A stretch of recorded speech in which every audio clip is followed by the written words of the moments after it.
I feel like I'm afraid to say how I feel, to know I let you down. These late nights turn to days, don't wanna let you down.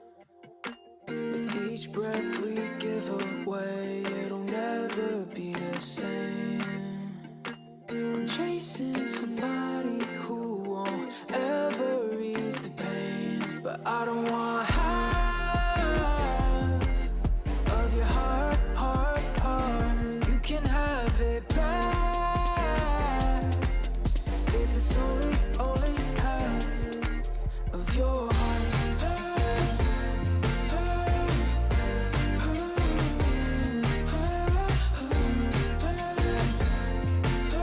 If it's only half of your heart.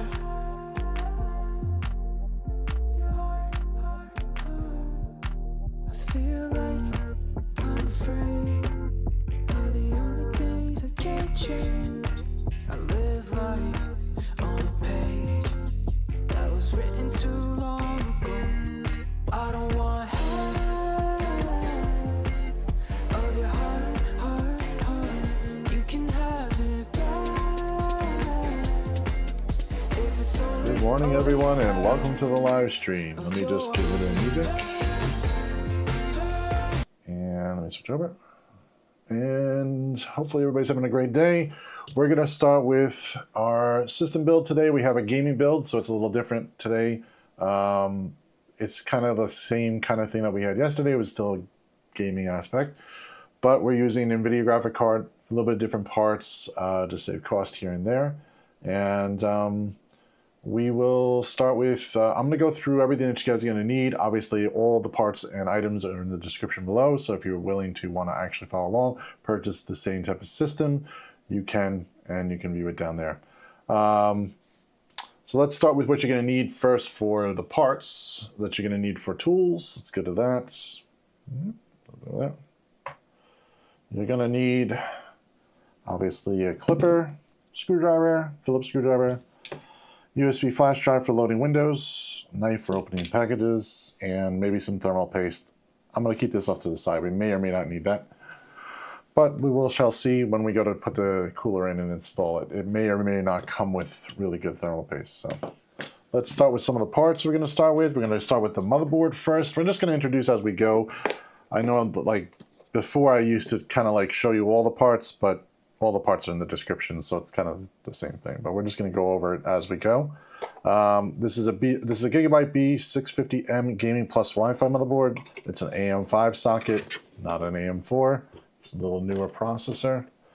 Inside, you're going to get, obviously, your motherboard itself without having to worry about pulling this out too hardly. There we go. Okay. Slide the box a little bit. There we go. Pull this out. Inside the box, there's probably some cables, Wi-Fi antenna, which we're going to put off to the side, SATA cables, which we're not going to use, but we usually give it to the customer. The dreaded I/O shields, and probably for the M.2 drives, there's a little extra plastic buffers to keep it, separated from the motherboard if you need it. Most of the time, this is not needed, and some manuals, which we really don't need. All right, to put this back, we're going to work on top of the box, just so that we're building on top of something off the table. There we go. Yeah, whatever. It's kind of straight. Okay, so let's take the board out.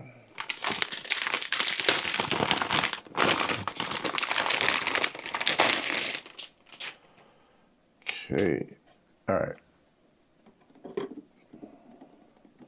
All right, to get familiar with the board a little bit before we start actually installing it, obviously this board has 4 RAM sockets, so it's going to be upgradable later if they want to add more RAM. We're only going to be using 2 of those sockets. The 2 sockets that we are going to be using are going to be A2 and B2, which is going to be this socket and this socket. That is going to be in dual channel mode. It is labeled on the motherboard right there. It is right there. So it says first A2, B2. So it's skipping the socket, just going to these 2. These are not colored, unfortunately, not like the last board, but it's fine. You can easily see it on the board. it explains it. This obviously is your CPU socket. We will get into that shortly. CPU fan will be plugged in up here. It is labeled CPU fan. Any lighting will be plugged into here if we have any lighting. USB-C connections for the front, if there is one, it will be plugged in there. A system fan number 2, which is just basically another fan for like the actual fan it's working with. You should plug in the proper ones to the proper ones that are labeled, because if you want to set up fan controls, you'll want to have that accessible the way it is within the BIOS. Going down to the sockets, obviously your graphic card socket here with a little extra little pushy tabs to make it a little easier to put the graphic card out of the system. So if you ever have to take the graphic card out, you can push that down. It will eject the graphic card up. Right now we're going to leave it in the up position just so that we can put the graphic card in. Down below here is obviously your first NVMe socket. This is probably going to be your primary socket since it has a cover. But if your graphic card is using a lot of the PCIe lanes, you may want to go down to the second one to eliminate a little bit of extra PCIe lanes used for your actual hard drive and give more to your graphic card if you have a higher end graphic card. In this case, we're not going to need to do that. We're just going to put in the primary. You have another PCI Express slot down here for the regular, like just any add-on cards if you have one, capture card or anything like that. Front audio connector will be plugged into here. None of these are going to be used. You're going to have LEDs. If you have any LEDs, they'll be plugged in there. Q flash button, just in case if you need to flash your BIOS, that button is right there. It is also labeled Q Flash Plus. It sometimes is on the back, but in this case, it is actually on the motherboard on the bottom. So actually, it's kind of a nice spot for it. System fan, there's another system fan. These are USB ports. And then you get your front panel connectors all listed out here, which is basically your hard drive light, HDD light, power light, and reset button, and speaker if you actually have it connected. Not sure if you can see that. That's kind of hard to see on the board, but there is some writing there that explains how it goes. The LEDs are the only ones that you're going to have to worry about positive and negative. They are a specific direction, so you need to plug those in the proper way. Side panels here, we're going to have a obviously USB 3.1 connection for the front panel. Some SATA connections here. If you have SATA hard drives, you can connect them here. You get 4 of them. So we're not going to be using any of this, but it is nice to have just in case they want to add more storage. They also have another NVMe socket, so you can still put another NVMe drive or go with SATA storage. SATA storage right now is probably a little bit better priced than your NVMe. I/O on this, flip it over. I/O, we've got a decent amount. Obviously, we're not going to be using any of the graphic card stuff, but 2 display ports, 1 HDMI. You got a PS2 port if you have a really old keyboard, 2 USB ports for your keyboard and mouse. This is probably the USB 2.0. You have your Wi-Fi adapter that connects directly in here, which is your antenna adapter. I mean, the antenna connects in here, which goes outside the computer. You have your USB higher speed ports, which are in blue, as well as a USB Type-C. Someone asked, isn't 1 terabyte isn't enough today? Doesn't want to go with that. So 1 terabyte isn't enough to. It may not be. That's the thing. That's the reason why we have that upgradability later. Because right now storage is pretty expensive. So hopefully the prices will drop down and we can add some more later. Love to see a more budget-oriented mid-range build. If only the 3 times had power. Sorry. Love to see more. So Wraith, I'm gonna probably screw up the names. Wraith SK8 is asking, love to see a more budget-oriented build, mid-range build. If only the 3 times had power RD. Not sure what that means. If only the 3 had power ARGB rather than the fixed RGB stuff. Not sure what you mean on that one. Maybe you can clarify a little bit more. I think you mean you obviously mean the lights, right? ARGB? Anyway. USB ports, obviously USB 3.1 or 3.2, I think, and it has a regular USB-C too, just in case. Also, it has a 2.5 gigabit network card, which is not bad, just in case you have that available to you. And your audio, obviously green is your regular audio, blue is line in, I think, and then mic. It's labeled on the I/O shield as well. So, all right, moving on. Let's see. We're ready pretty much for installing everything. We could start putting in the processor, putting in RAM, everything else. Let me get some of this stuff off the table here. Yeah, so we have a NVMe drive. We'll do that first. It's a 1 terabyte drive. Yeah, you're probably right. 1 terabyte may or may not be enough depending upon how many games they're playing and how many things they have to have saved. I mean, you know, the big games like first-person shooter games like, you know, like Call of Duty and stuff like that, it's pretty large. Like you're talking a few gigabytes of installation. So, yeah, you could fill this up pretty quickly. But you have expandability, so it's not that big of a deal. Here's obviously your NVMe drive. Looks kind of like a stick of gum. And on the bottom here, obviously this is your connector that's going to go into the board, and this is the screw down point that's going to hold it down. We're going to put this back actually in there, so I have to take the cover off. So we're going to do that. Okay, someone came back. The Montech X3 case. Oh, okay, that's what the X3. I read it wrong. Sorry. Montech X3 case. I mean, the fans can only be one color instead of customizable. Oh, okay. So that I did not know. They're not RGB? I thought they were RGB. All right. Well, you know what? We'll find out when we plug it in. This is the first time I'm building in that case specifically. It does come with fans, which is really nice in the first place. I thought it was not going to come with anything. So that's always a positive right there. But we'll see how it goes. Maybe maybe there's a setting on it. Maybe, I don't know. I don't think there's a setting. It's probably something that's totally missing. But if they're just set at one color, I mean, it's still okay. Most people only really set it to one color anyway. Hopefully it's just not a crappy color. Maybe it's blue or something. I don't remember. The last time I looked up the case was a little while ago. So you guys probably know what color it is. Hopefully it's something pleasant. Or we'll just turn it off. I mean, there's always an option to turn it off too. So. All right, so we're going to put the NVMe in there. We obviously have a little thermal pad. We're just going to pull that little sticky off there. Actually, it's really easy to take off that one. Put the drive in first. Obviously, if you have the sticky side, you want to put the sticky side up so it doesn't stick to your table or anything. Oh, they're RGB, but it's fixed RGB. Oh. Fixed RGB, okay.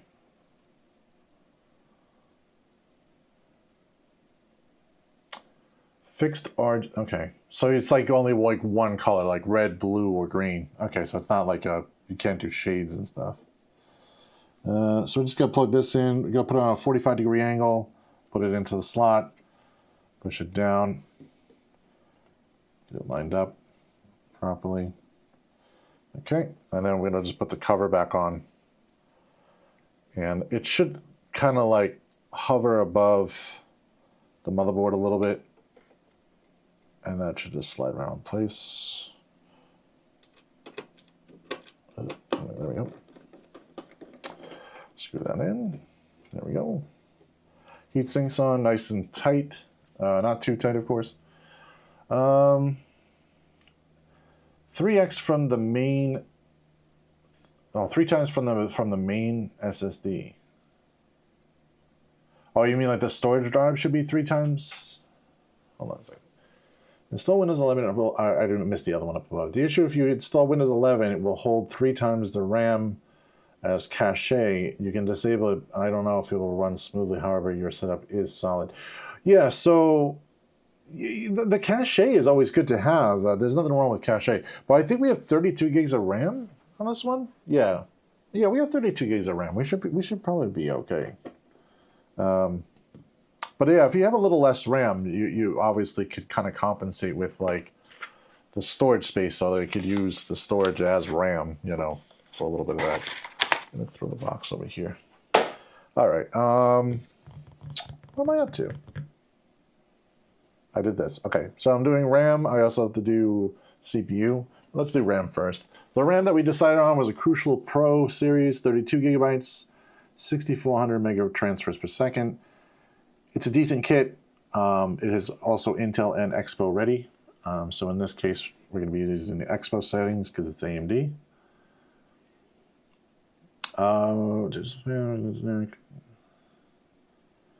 I think I'm skipping people. Sorry if I am. There we go. The fans just have a generic rainbow effect on them. Still perfectly fine for most people, but having customized RGB. Yeah, some people like customized RGB. I'm kind of more towards just solid color.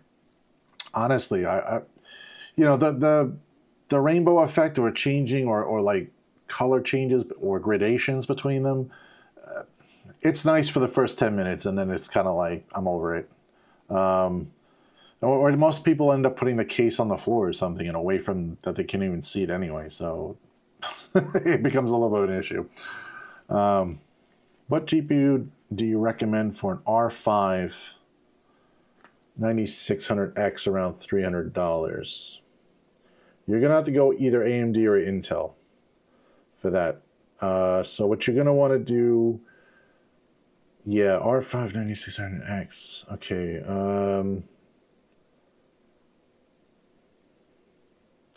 Around 300 though is rough right now. The problem is, if we were in the world of regular MSRP, it would be perfectly fine to, like, I could say like a Radeon, you know, 9060 XT, whatever we had just yesterday, which was actually pretty good. You might want to watch that build. That's the one that has the 9060 XT. That one actually, we did it yesterday, so you could just probably look up the live stream from yesterday if you want that part number. You can click in and see if it comes up around $300. It's probably going to be about $400 more likely because of AI and all that garbage, which is a whole on topic. Yeah, the RAM should not cost this much either. It's really a kind of a horrible time to buy right now. You know, you could get some kind of deals with like Micro Center and stuff where they have some bundle deals, but you know, they do cheap out a little bit on some stuff when it's on bundle deal. You know, the RAM speed is going to be a little bit different. It's going to be a little lower. But I mean, if you just want numbers, you know, you can try to get something with a little bit better performance that way. But you're still going to be spending a lot. There's no doubt about that. It is more expensive right now than ever. So I don't know when it's going to return either. I have a feeling that's a little bit too hard for me to predict. But I'm hoping sooner than later. And I think we all are, because we haven't done a lot of builds actually recently until now, because a lot of people can't really even afford this. So, wow, this container is really hard to open. Okay, put that out of here. There we go. It's like they medically sealed this thing, like as if it's really expensive. Oh, it is. Yeah, that's right. Depends on where you are. If you're in the US, you can get great deals at Micro Center. Yes. If you have a Micro Center near you, I would definitely recommend trying that. Newegg also has some combo deals too. But the problem with Newegg is that you don't know what you're getting from Newegg.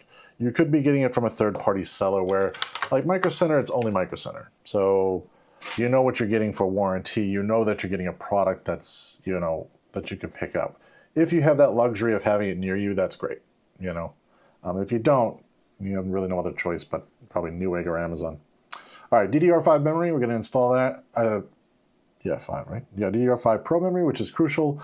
Crucial's going out of business, but they're still not out of business. They're just not doing their consumer line anymore. But they are still doing warranty and support. So it's still a great product. It's just a darn shame that they're only doing AI crap within the data centers. So what you want to do is line up your RAM and make sure that you have the right direction, and then push straight down, and it should click in place. If it clicks, there we go. Did it click? No. It's a little rough, but it clicked. Okay. Same thing, you want to put it in dual channel mode, so you want to select the second one that obviously is listed on the board. Pop that in. Depends on where you are. Okay. Georgia country. Georgia's not, it's not crazy. You can still get stuff in Georgia. It's not a problem. Or is that the actual country called Georgia? I don't know.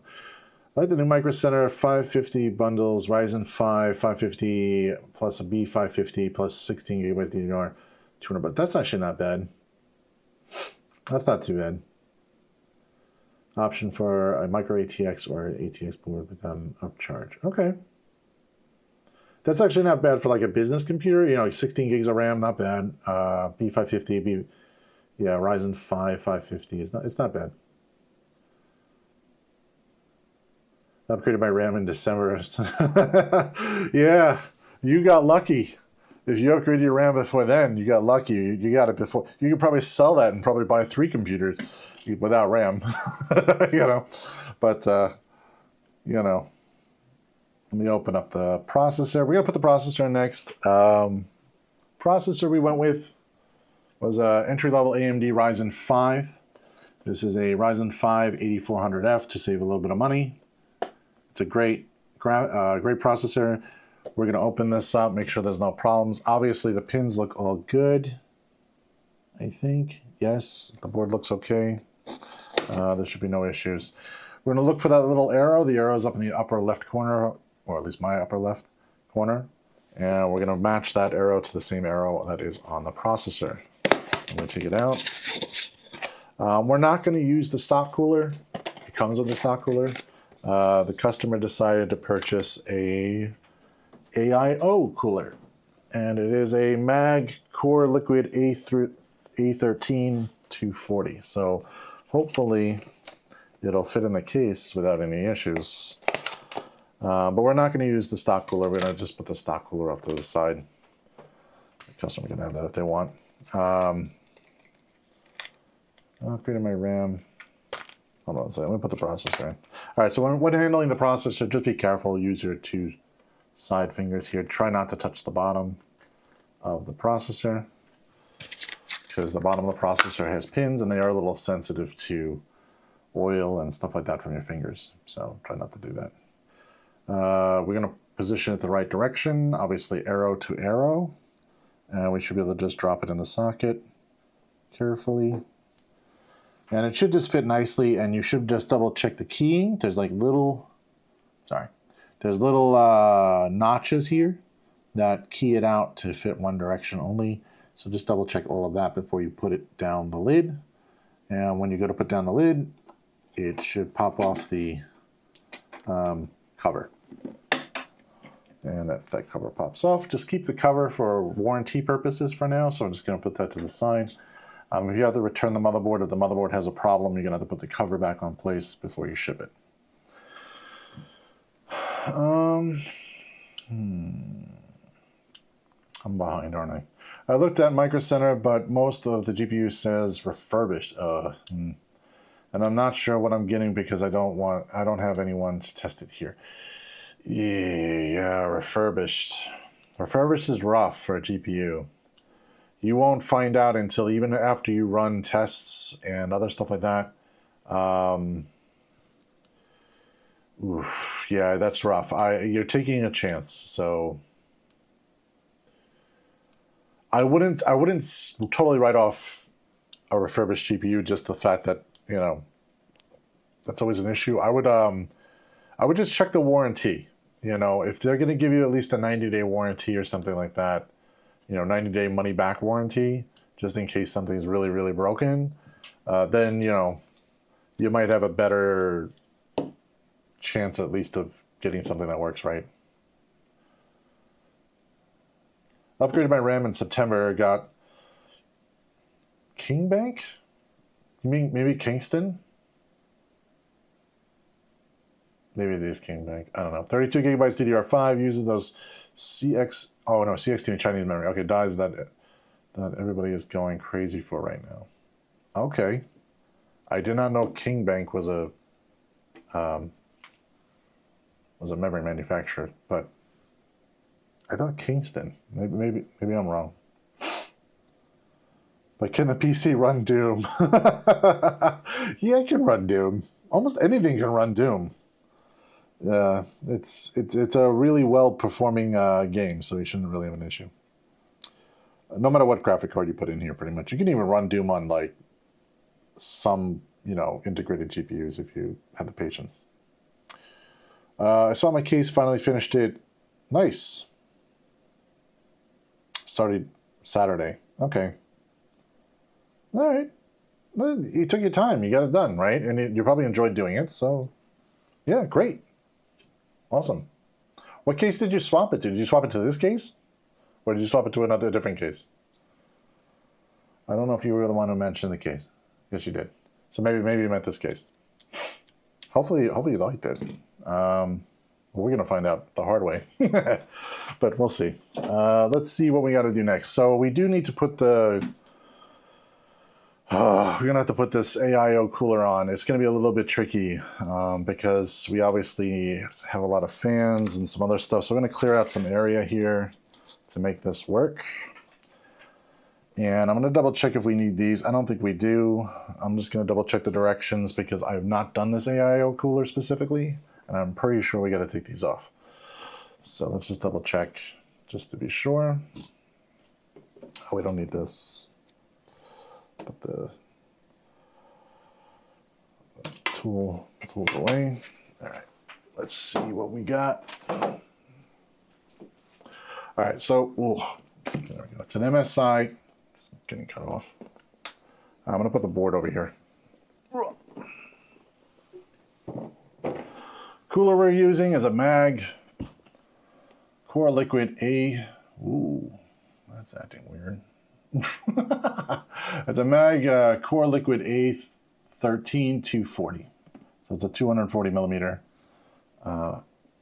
radiator. So we're gonna see what we got. Let's get the directions out so I can take a look at them, see if there's an easier way to mount this without driving myself totally nuts. You should never cut towards yourself, which is what I just did. For safety purposes, I'll do that. All right. Plastic off, and let's take a look-see. This should fit the socket, hopefully. All right. What's in the box? A shout out. MSI's lovely garbage. Let's get rid of that. Is there a manual, or is this not a manual? No regulatory notices. That's not helpful. All right. No, we'll do that. Comes with a lovely moisturizer thing. And, all right. Okay, so we got brackets. Let's check everything. Silicone. Okay, we got it. All right, it came with some thermal paste. We're not going to use that garbage. We'll use some really good stuff. What are these sockets? Has some two-sided tempered glass with I don't know how to describe it, but the 3 panels. It has the 3 panels of glass. 3 panels of glass. Okay, so I guess these are AMD. All right, so this is an Intel. This is obviously an Intel bracket, so we're gonna put that off to the side. There are some screws down here. I don't think we're using these. These are really small screws. What does it say? 8 case screws. Oh, it's probably for this, the radiator on the top. Okay, all right, so we might use that. We don't need this. This is the Intel one. We're just going to keep that off to the side just in case they switch their CPU. Most people don't, but you never know. Obviously, this is an AMD build, so it's going to be these. So it's going to be these little mini ones. That's going to be holding everything down. Okay, so we don't need those screws, and we don't need that little bracket. We're going to need to do this. We got to change this. Yeah, it comes with the Intel one on here, I think. I'm 90% sure. All right, let's pull this off. Come on. Off the thing. Okay.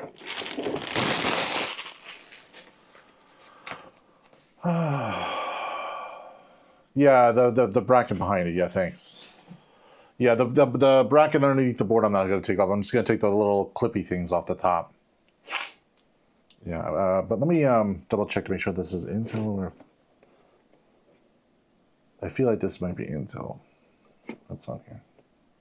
Yeah, anything AMD is a smaller... Yeah, it's a smaller one, so it's got to be this one. So, okay, not a problem. There's no sharp corner, it's just another panel of glass. Okay.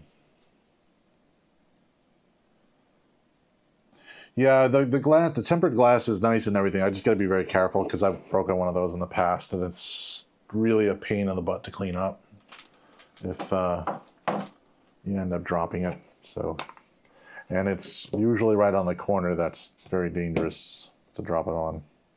For the front panel, it's not a big deal. Like, you can hit it as many times as you want. It's not going to break. It's the minute you drop it on a corner, it like cracks. All right, so what we're going to do, we're going to take these little things off, and we're going to put on the AMD one. So we're just going to keep that screw. Oop. Hands slipping today. All right, there we go.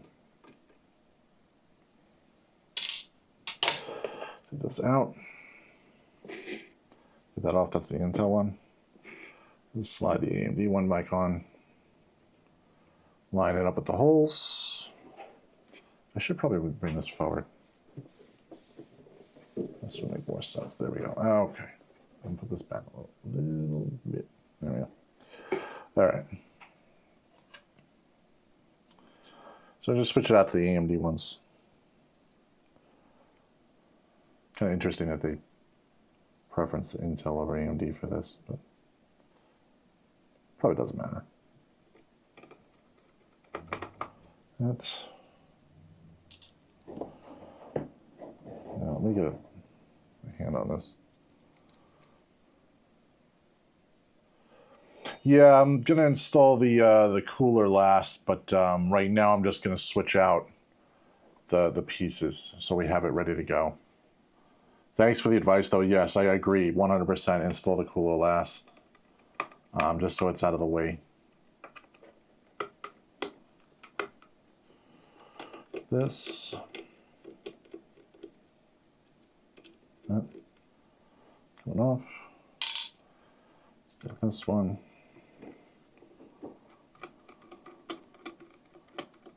All right.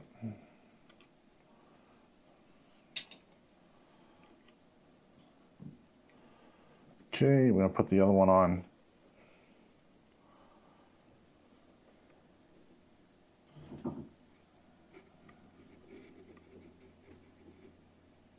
Okay. Dun, dun, dun.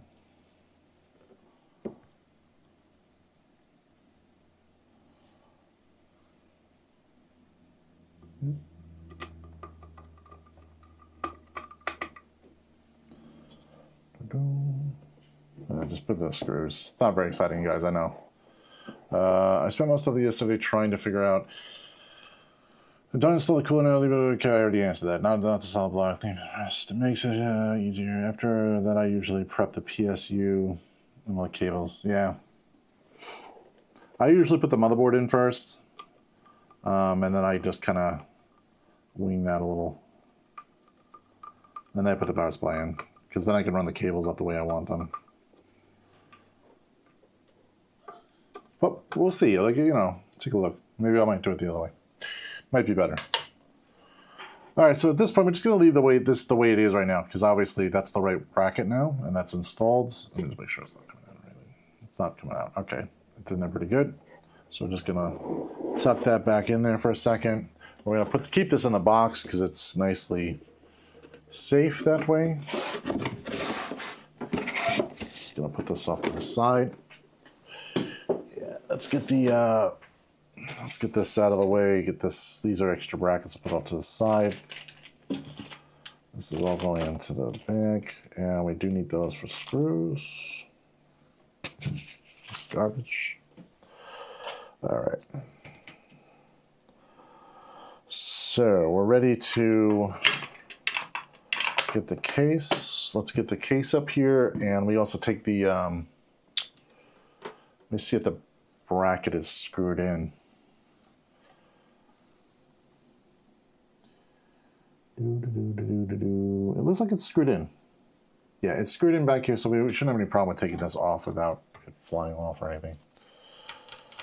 So it's not as bad as the AM4 sockets when you take these off. All right. Take that off. Take these out. This out. All right. So now when we go to mount the water cooling, it's going to go right over these. It's going to use these same standoffs. It's just going to screw into those and then mount flush to the IHS, which is the chip. Okay. Well, the heat spreader actually is what it really is. All right, so let's get the case up here, which is going to probably be the worst looking thing when I go to do this because the overhead is too close. So I apologize in advance. You're going to probably end up not seeing much until I kind of flip things around a little. Let me also get rid of these off the desk because they end up in things they're not supposed to be in. Let's get rid of that. Go to the side there. That's garbage. All right, that's all good up there. We'll leave that up there. We'll get the case. Let me go grab the case. All right. Wait. I'm hoping the graphic card fits in this case. I was looking at it earlier and it was kind of looking a little shallow going this way. So we shall see. I don't know. Obviously, we got some tempered glass. This case is very vertical, more than horizontal. So let me take this off. Oh, it clears. Okay.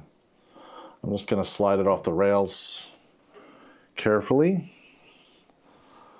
And I'm going to place that in a nice, safe container that is not going to get damaged. There we go. Okay. All right. This is a really open case. I'm just so used to building in like small form factors. Like this is so much nicer to have a lot of room. There are a lot of fans in this case. Holy crap. There's 1, 2, 3, 4, 5. It came with 6 fans. That's insane. Wow.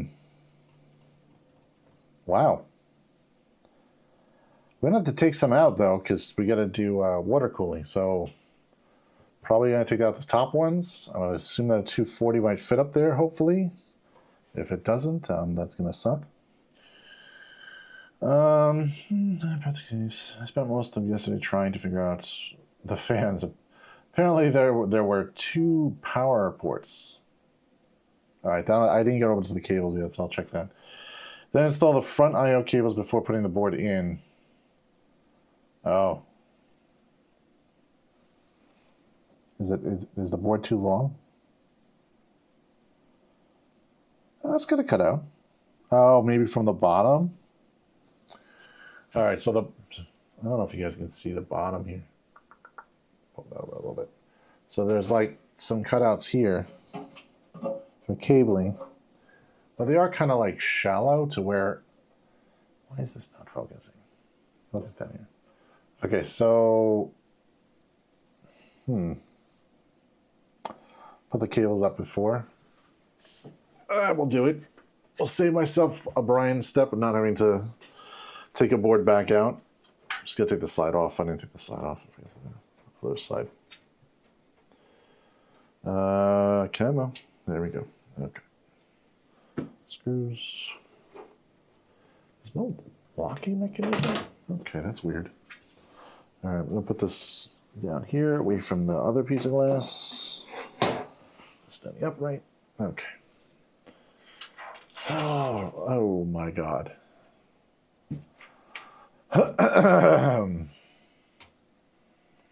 Wow. Okay. That's one way to do it. You know, I think I know why the fans are cheap. This is all the power for the fans and the coloring. Okay, I mean, it's nice that I came with 6 fans. You really can't complain, Brian. Stop complaining. I'm complaining because there's better ways to handle this, and this is probably why it's cheap. Nobody really wants to deal with this, but we will deal with it.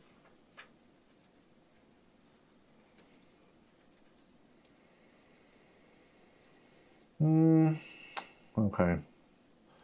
I don't screw the motherboard at the beginning because the CPU power cable will be too close to the top. You got a really good point. I usually can get my hand in there with no problem, but oh, here's the screw. Okay, so the screw's kind of close to where the hole is. I think it'll fit though. It should still fit. I'm gonna undo all of these because I really hate these stupid metal ones, these metal clips, tie downs. These are horrible. Let's loosen everything up. We get it all undone and make a mess, and then bring it back from a mess to being normal. I really am not liking the Molex connectors. Just such an ugly looking thing. I mean, it's gonna be behind the board. I think I'm being a little bit too picky.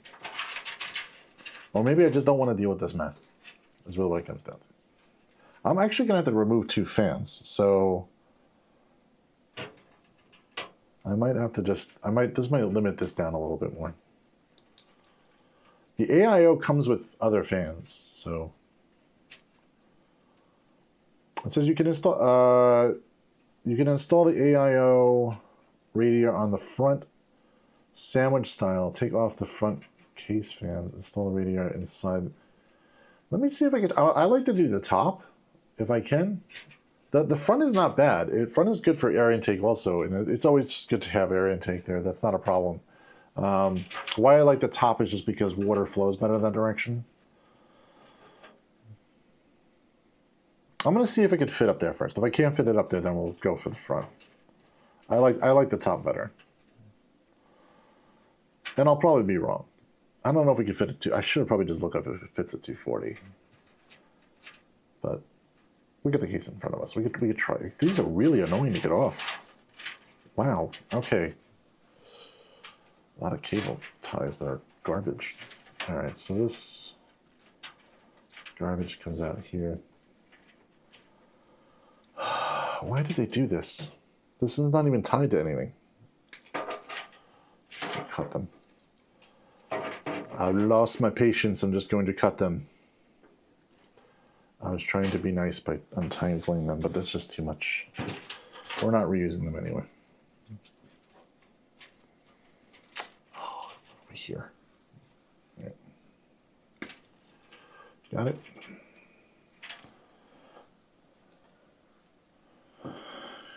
You will have to take off the radiator fans first. You can install the AIO radiator on the front. Oh, I already said that.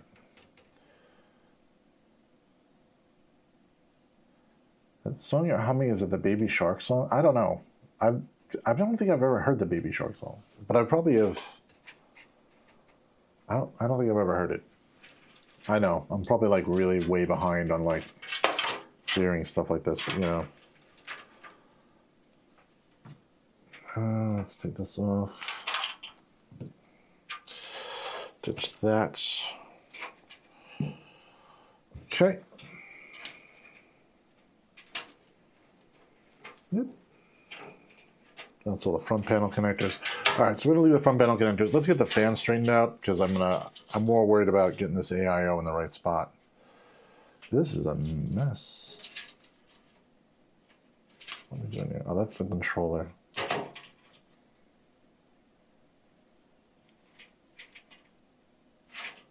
All right, we'll have to figure this out. You think it's gonna be too close to the motherboard on top? Let me take a look. Let's take a look before I go removing stuff.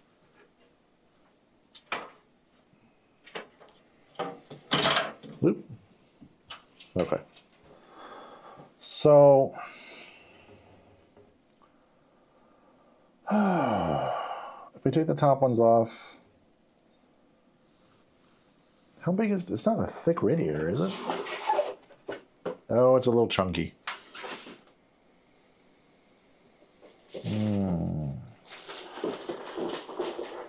Maybe. Come on. Get another thing. Okay. Let's take a look, see. The plastic off this stuff. All right, if we put this up here. Ooh. We are really close. Oh, sorry guys, you can't see this. Yeah, there we go. So radiator up here. This is pretty thick, actually. I didn't think this was that thick. So, I didn't want to go front mounted, but I think I'm going to have to go front mounted. You're probably right.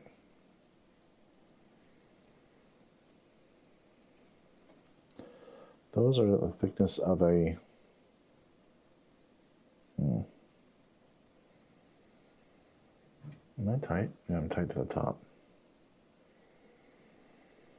These fans are a little thicker, I think. Okay.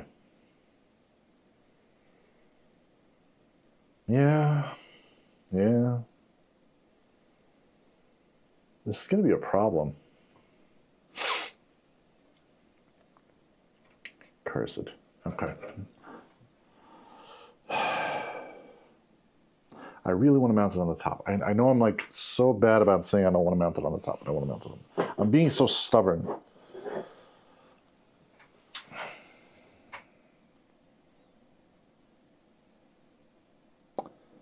Maybe we can lose like a like a few millimeters by just pulling this out. It doesn't need the filter on top, so maybe we can pull that out and give like another millimeter of space, and it might make it between the motherboard.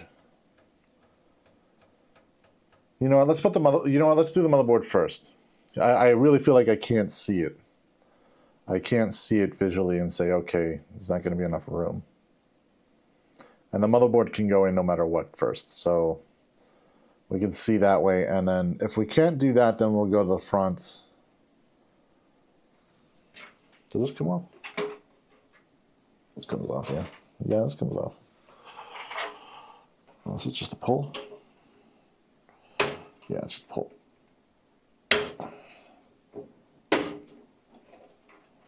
All right. Yeah, let's not take that off yet. Let's take these. Let's put the motherboard in, see where we are, take these off, and then see if we could fit it up there. If we can't fit it up there, then we'll go for the front display. The reason why I'm avoiding the front, and not that I'm trying to be stubborn really, is that if we put it here, the GPU is really long and it may not fit with the radiator and the fans this direction. Because the radiator is going to be thicker than these fans. Unless I can fit the radiator and the fans into this thing, which I don't think I'm going to be able to do. Maybe. Yeah, I don't think it's going to fit. Yeah, the radiator is thicker than this, so it's not going to fit that. So that's the reason why. But we do have more positioning here. So we could position this higher or lower to avoid the GPU socket. But the problem is the GPU socket is like right in line with where the radiator will go. This is really a very tight case. All right, let's do the motherboard first. Before I do anything, though, I'm going to put the stupid I/O shield in because I'm going to forget that damn thing, and then I'm going to be cursing myself later. So let's do that really fast. Yeah, let's put the, yeah, right. Let's do the motherboard first. You may be right. We may have to put it over here. I really don't know. I really don't know yet until we put it in and we find out. Because the spacing is so tight. It looks like it'll fit, but, you know, without getting a proper measurement in there and finding out if everything fits perfectly is a different story. Let's pop the I/O shield in really quick. I hate these things. I was so blessed yesterday not having to deal with this stupid one yesterday. Luckily, it was built into the board. Now this one doesn't have it built in, so it's a pain in the butt. We got to get all the screws lined up, which these are not in the right order. So we're going to need to change a few of them around. Yeah. Let's move a few of these around to get the proper ones. Ow. Proper ones. Oh, that's not the... That's the wrong thing. That's too big. That's right. Yeah, that's the right size. Okay, cool. So just gonna get a nut driver. I take these out, the ones I don't need for the right spacing. I'm just looking at the board to figure out which ones I need to plug in. These are not use. This is way down here. That needs to be further up. This needs to be... It's not in line with the other one. It's lower. Lower.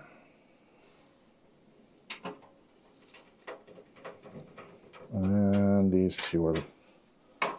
How am I figuring this out? I'm just looking at the board and then figuring out what I need to do for the screw holes, which ones line up where. So they only go in certain spots, so it's not a big deal.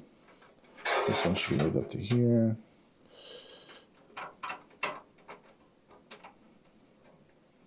Screw that in there.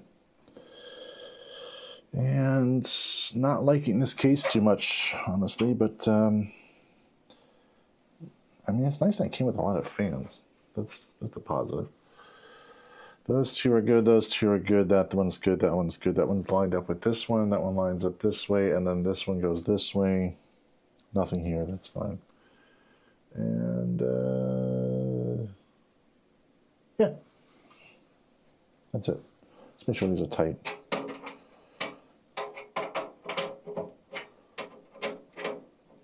That corner one? Yeah, there's a corner one. Make sure it's nice and tight. Good. All right, let's work on it. Let's get this in. Just be careful of the I/O shield. Obviously, make sure that you get your motherboard in the proper position and lined up and underneath, and clearing all of the I/O that it needs to. Oh, that's the stupid Wi-Fi. There we go. That is not all the way. We're stuck on something. Let's take a look. What are we stuck on?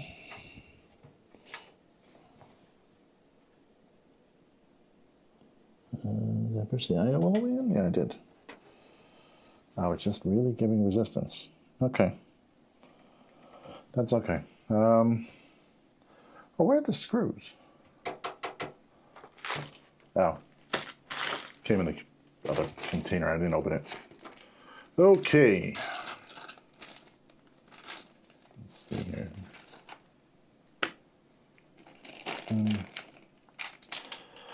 All right, let's get the motherboard screws out, and we'll start screwing things in, and then we'll play around with the I/O and AIO and see what's going on with that. Let me get this plastic off of here. This is annoying. Cycle garbage. All righty. Now to figure out which one is the motherboard screws. They look like could be this one. I think it's the small threaded. Let me just double check. I have a standoff here. Let's double check to make sure this is the small threaded.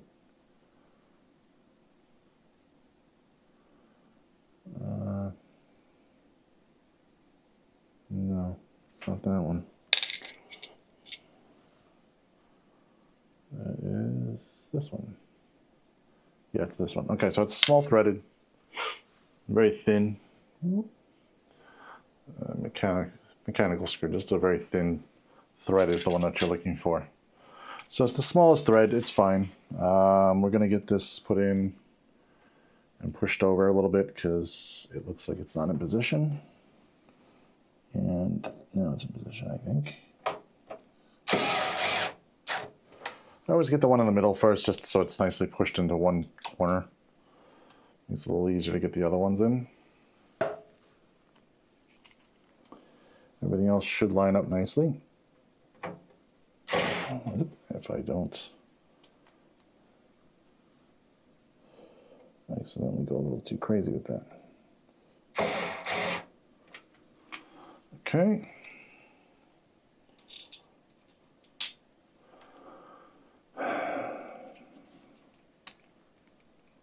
All right.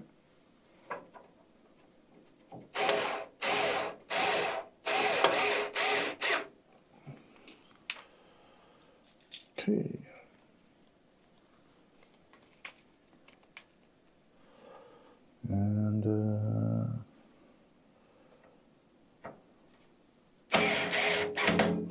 And just keep repeating until you get all the screws in. Obviously, you should really count your screws to be sure that you have the proper amount. Use the right ones.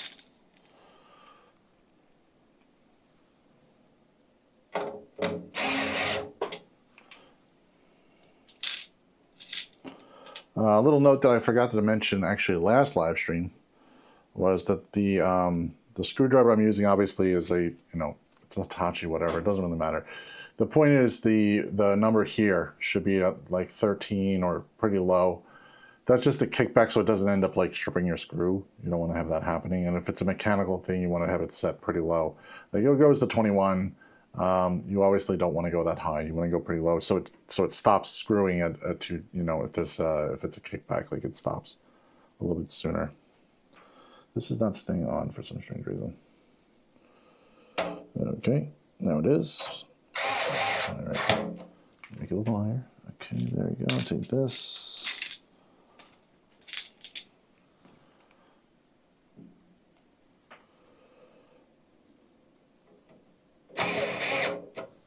Okay, and last one, upper top, which is always a pain because I can't see it from this angle, so I'm gonna have to get up and get in there and get that last one.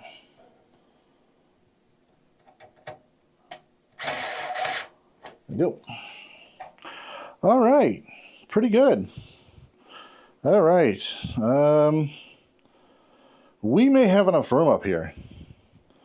The motherboard is down. Oh, let me show you guys. Let me put this further out. Am I on something?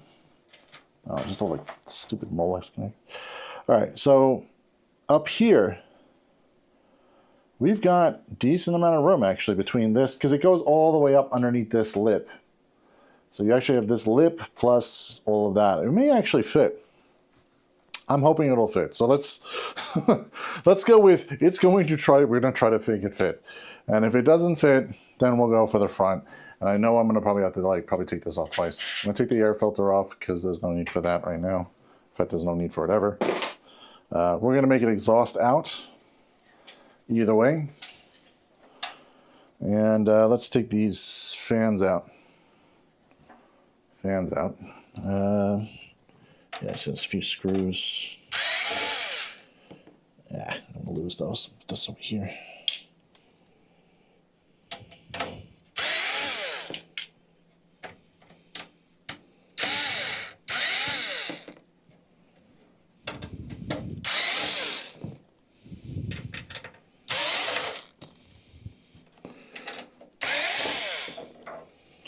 Let's take that out. I gotta get the wire out, don't worry about it. Just gonna get all the screws out first. Gonna be very careful here. And I'm gonna lift the case and I'm gonna just see where the wires go and pull those wires straight out. Sorry, you guys aren't gonna really see much here because this case is too tall to hit the camera. So I'm just gonna be very careful to rearrange here, find where these wires go, and pull them out. I'm gonna put this on top here so I can find these. Oh, of course it's tangled. It's all tangled. Like, they must do this on purpose just to drive me nuts. Like, why tangle this? Anyway, I got it. It's just a pain. There we go. Pull these apart. All right, so these two are the ones that we don't want. That. They just try to drive me nuts. There we go. Okay. All right. So the two are out. We can pop those. We're gonna put these off to the side for now, and we may need those if we decide differently on stuff. So we shall see. All right. Let me put this thing back down. The wire's back underneath there. Okay. Let's put this back down and see what we got. Hopefully, we got enough room up here. There we go. Okay. So, look how much, I think there's a lot of room. I think we've got it. The minute I say that, and I'm like, oh, it doesn't work. You know, that's going to be typical me. That reaches, okay. Do I want it this way? Or do I want it? Now, either way, this is kind of stupid. Like, it doesn't give you the MSI logo straight up and down. Really? Does this turn? That's gonna drive my OCD nuts. You see what I'm talking about, right? Like, MSI, no matter which way you put this, is gonna be up. It's gonna be upside. It's gonna be like right side up or upside down. Should go this way actually, because you want the tubes going upwards. All right, so let's see if it fits. I'm doing all this stuff. I'm not even checking if it fits. All right, so let's put this in here really carefully. Oh yeah, you got plenty of room. Plenty of room. Let's put a. Oh my God! Let me get a padding. Where's the padding? Some padding here. I just don't want to break anything, so I'm just going to put a piece of padding here for a sec, just so I can angle this, move this around without this scraping the board. You really don't want to have that happening. What did you say here? I'm sorry. Built on the first piece of cake, much better, feels higher quality. Oh, there's a Montech XR. Okay, I'll look at that later and see what that is. Motherboard revision, yeah, I already checked that. It's revision 1.3, by the way. Anybody able to weigh in possibly on building very soon? What a good price to get a 5070 Ti or a 5080 for? I can get the 5070 for about $1,000. Wow, it's really expensive. I can get a 5080 for about $200 more. I mean, the 5080 is going to be better. The 5070 Ti, if I remember correctly, the 5070 Ti is not as good as the 5080.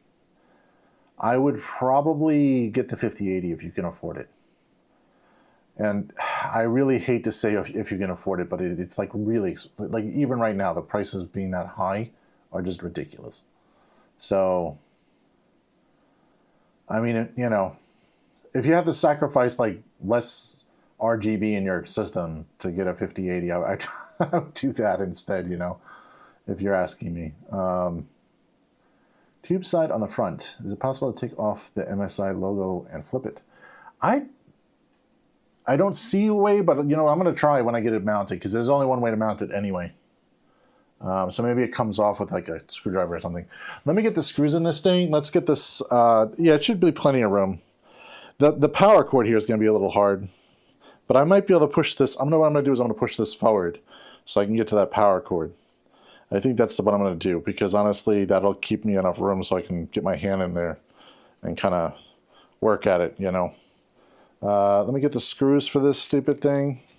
I say stupid, but it's not a stupid thing. It's actually pretty good. I don't know where this. Where are the fan cables? What the hell happened to the fan cables? Oh, a second, guys. Let me put the screws over here. Maybe I want to get the cables in there first. Let me put this, because that's going to be really tight. Where are the cables? Oh, the cables are down there. All right, I don't have to worry about that. Okay, cool. One less thing I got to worry about. I thought the cables were up here, over here somewhere, but they're actually coming down this way, and they're already nicely tightened down there. Okay, so I don't have to worry about that. One less thing I got to worry about. Now, what am I doing? I'm mounting this more forward because there's a power connector on this side that's going to be a little bit rough to get my fingers in there. So, you know, I'm going to probably put the power cord in first. Yeah, I want to put the power cord. Why am I being dumb? I'm going to put the power cord in first. Let's put the power cord in first. I didn't want to put the power cord in first because I'm just being lazy and I didn't want to have to open up another thing. But that doesn't make any sense to me. It's going to be harder for me later. So let's get the cord out. I think this is modular. Is modular? Modular, yeah. So we can just take the cord out of here and be a little bit more smart about this. I'm going to show you guys in a second what I'm talking about. It's just a motherboard connector in the top. Yeah, I don't think I'm going to be able to reach in there and get that later. So let's plan ahead. Let's be smart and not stupid. Oh, so much packaging. Power supply we're using, by the way, I forgot to mention it, is a Seasonic 80 Plus. It's a GX750. It is a Gen 5 compliant, so we do have the NVIDIA connector on it directly. So we don't have to do conversions or any of that weird stuff. Ooh, comes with cable ties. Yeah. $50 e-streaming gift certificate, whatever this is. Oh, it's enter chance to win. All right, that's not mean you get anything for it. All right, so let me get the cords. We need the power cord, put that up there. Oh, yeah. Oh, it comes in a nice little wrap thing. Okay. Obviously not necessary, but cool anyway. All right, I'm going to put the power supply off to the side. We're not actually going to do the power supply yet. We're just going to do the cables, which is nice because they're modular, so we don't have to do too much. And go from there. Cables, we're going to get the one that basically is for the motherboard. That's the big one. That's not the one we want. We want that. Don't need that. Don't need that. Where's the one for the CPU? Oh my god, guys. This is so many cables in here, but not what I'm looking for. Molex. Oh, I'm going to have to put a Molex on here. Great. Oh, there's the one for the CPU. So that's the one we need. Put all the rest of them over here for now. Okay, I'm making a mess like usual. Probably should be more organized. Clip that. All right, so this cable, this one that basically says to PSU, but this one that says CPU here, that's an 8-pin, kind of looks like a PCIe one, so you gotta be kind of careful. That's gonna go over here to that side and then come up and plug into this little connection there. So I'm gonna pull that connection now. Just put the cable down underneath. I'm gonna plug it in, hopefully the right direction. Can't even see what I'm doing. Okay, this way. Clip goes to the clip side, click it in. It should click in place. You should hear a little click. I'm going to pull the wire back a little bit so that we have it trained backwards and out of our way. That should be good.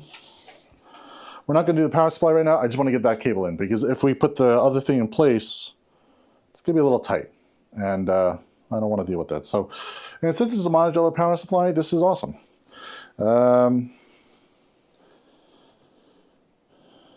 Yeah, before securing the, yeah, so somebody else agrees with me. Okay, so yeah, I'm going to screw that name up. Amehelej Shamishi? Oh man, I'm so horrible. Sorry, dude. Where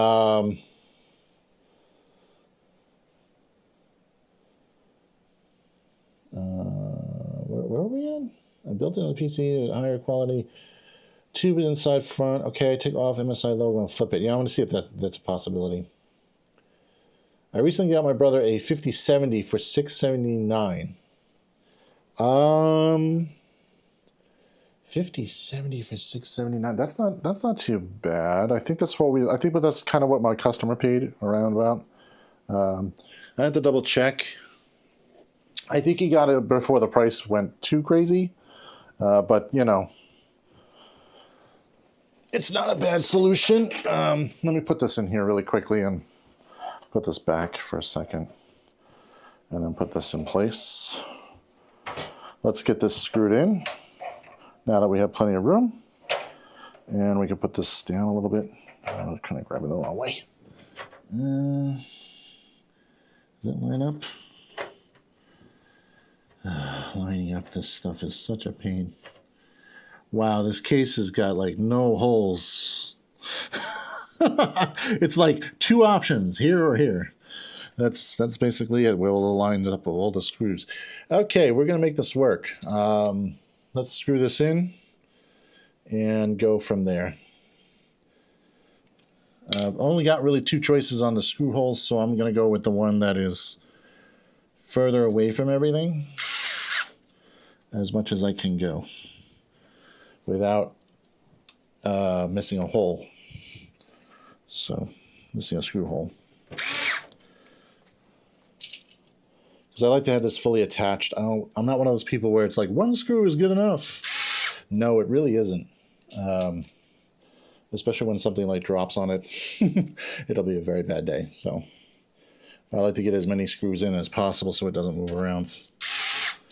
Plus, it's got to still be transported, so it's going to survive that.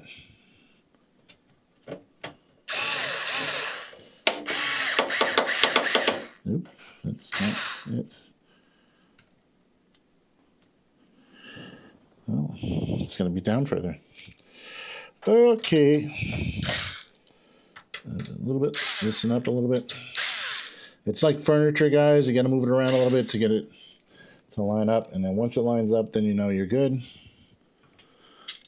There you go. That's better. Okay. There's a lot of screws with an AIO. Just got to take your time. Got to get them all filled in.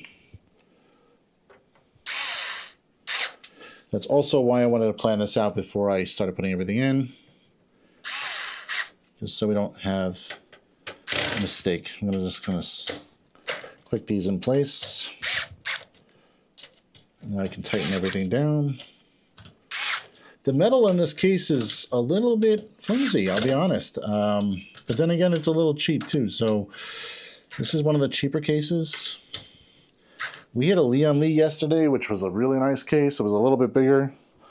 I don't know what the price difference was, but then again, I always tend to go with Leon Lee a little more if I can, but I know that we're on a budget here because of the 50, going with NVIDIA, which was a little expensive. So, all right, so we're ready to paste this. We're going to paste the CPU, and then we're going to put that on there. We're going to probably change the MSI logo and see if we can flip that around, because that is going to drive me nuts if I can't flip that.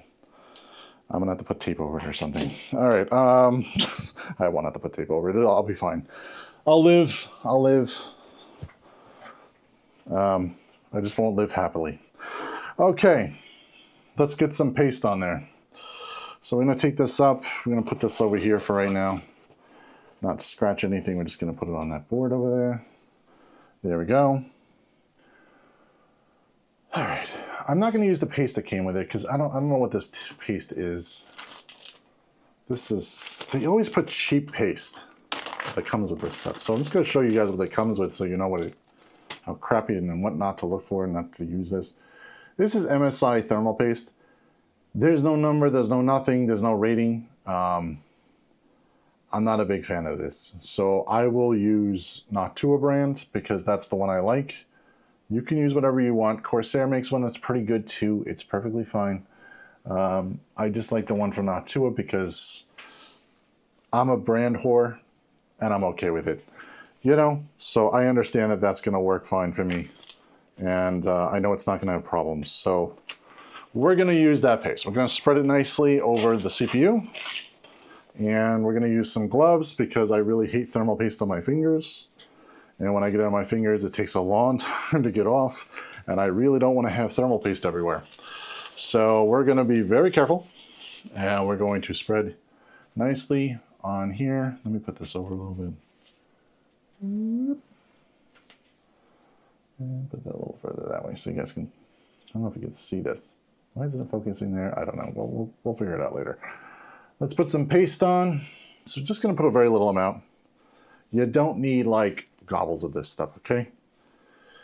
If you use a bunch, I mean, it's not going to hurt the CPU because it's non-conductive, but you're going to waste a lot of paste for no reason. And it's going to look messy, and you don't want it to look messy. So we're just going to put a little line here, a little line of paste. Is that enough? Maybe a little bit more. There we go. All right. Now you could do a dot method. You could do a squishy method. I'm not going to hold you to it. I just do this method. I put it on there, and then I do a little spread with a spatula. Mr. Spatula. So we're just going to spread this out over the processor, nice and evenly. You really want a very thin layer. You really don't want that thick of a layer. Because you put a lot on here, it's just, what it's going to do is just going to squeeze out and go over the processor anyway. And by the way, you can let the processor squeeze this out if you want, you know, like I say processor. You can let the heat sink, you know, spread this out. But I don't like to take that chance. I like to just have it all covered. I'm just one of those people that are a little bit nervous, and I don't want to have a phone call come back saying my unit is overheating. I mean, we do stress tests, but you know, some of this doesn't settle correctly. You can have some issues. I am using the tiniest spatula in the world. I feel really dainty right now with this. This is ridiculous. All right, so just get it kind of even. Spread. You just want to cover mostly the whole entire IHS, the top pieces at least. Cover it all up. With AMD, it's more important to fill out the bottom part of the CPU where like the lettering is not, because that is where usually the chipsets are, like underneath the actual IHS. So it's more conductive there. Not conductive, more heat prone there. So, but you should just spread it all over. If you spread it all over, you'll be fine. And again, only on the IHS, only on the metal silvery piece. And almost there. There we go. Okay, I'm good. Now I'm just playing. Okay.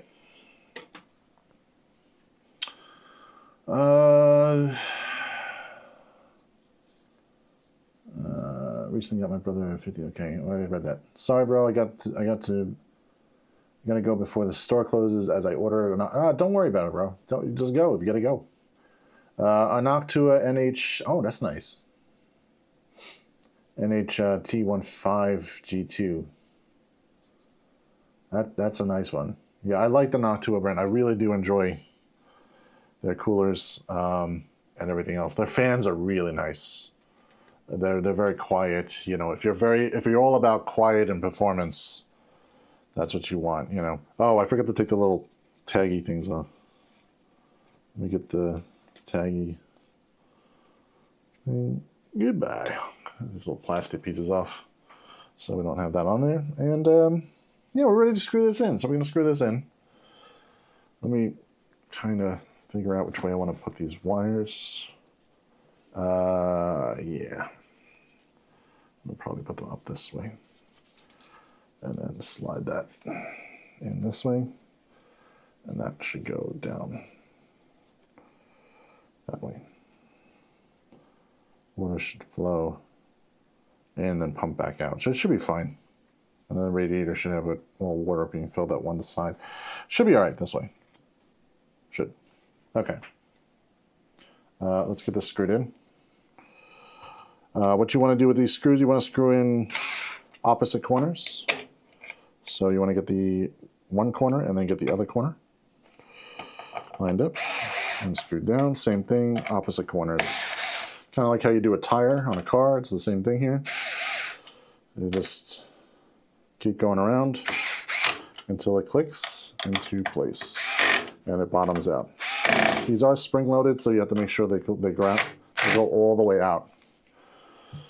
All the way down, I mean, all the way screwed down. You want to make sure they're all the way screwed down because if you have uneven pressure here, you're going to have uneven cooling, and that's going to lead to a lot of problems. So be sure to screw this all the way down. I can take these gloves off. I don't know why I have these on. right, where are we at? Okay, so I'm gonna get everything plugged in here. So all this is just lovely RGB and fans and all that fun stuff. So let's take this off and figure this out. There's a lot of wires going on, okay. All right, so you're gonna have two wires coming off of here that are really important. The rest of it's kind of garbage. So the more important ones are obviously your pump. This is gonna be your pump, and that is going to be your RGB for your everything else. So we're going to connect, do we have a pump connection? No. Yeah, no. All right. Okay, so what we're gonna do, there's no pump connection, but that's okay. We don't need one because we have one called CPU fan, whatever, probably, yeah, it says system fan 2. So we're gonna plug into system fan 2 down here. And we're gonna plug that in. We're gonna change it in the BIOS to be a pump selection. Hopefully there's a way to do that, to tell it to kind of give more power to that one constant connection so that the pump doesn't shut off. You don't want your pump shutting off because then obviously you're not pumping water through the whole system. That would be a very bad day for you, and it will be a very bad day for me. So we'll plug that into system fan 1. We'll remember to do that when we get to the BIOS. The temperature should be fine anyway, even with it not running 100%, but I would like to just push it to 100 and get the fan thing working properly. I'll double check just to be sure if we're okay with that. I'm gonna take this stupid sticker off. More stickers, and I'm gonna try to flip that MSI logo really quickly before we get everything down. Can I get those up? Oh man. Oh yeah, okay, comes off. Thank God, it comes off, guys. We're saved. I won't have to go crazy. There we go, MSI the right direction now. Okay. There should be another fan connector. Here it is. Now there's this fan connector, this fan connector. This fan connector as well obviously operates these fans up here. They don't need to be at 100% all the time. In fact, that'll be really noisy. So that's why I'm going to connect it to the CPU connector instead. Wow, this is a real mess with the RGB. Calm, Brian, calm. You're not going to kill yourself over stupid cables. All right. There we go. Untangle. Okay.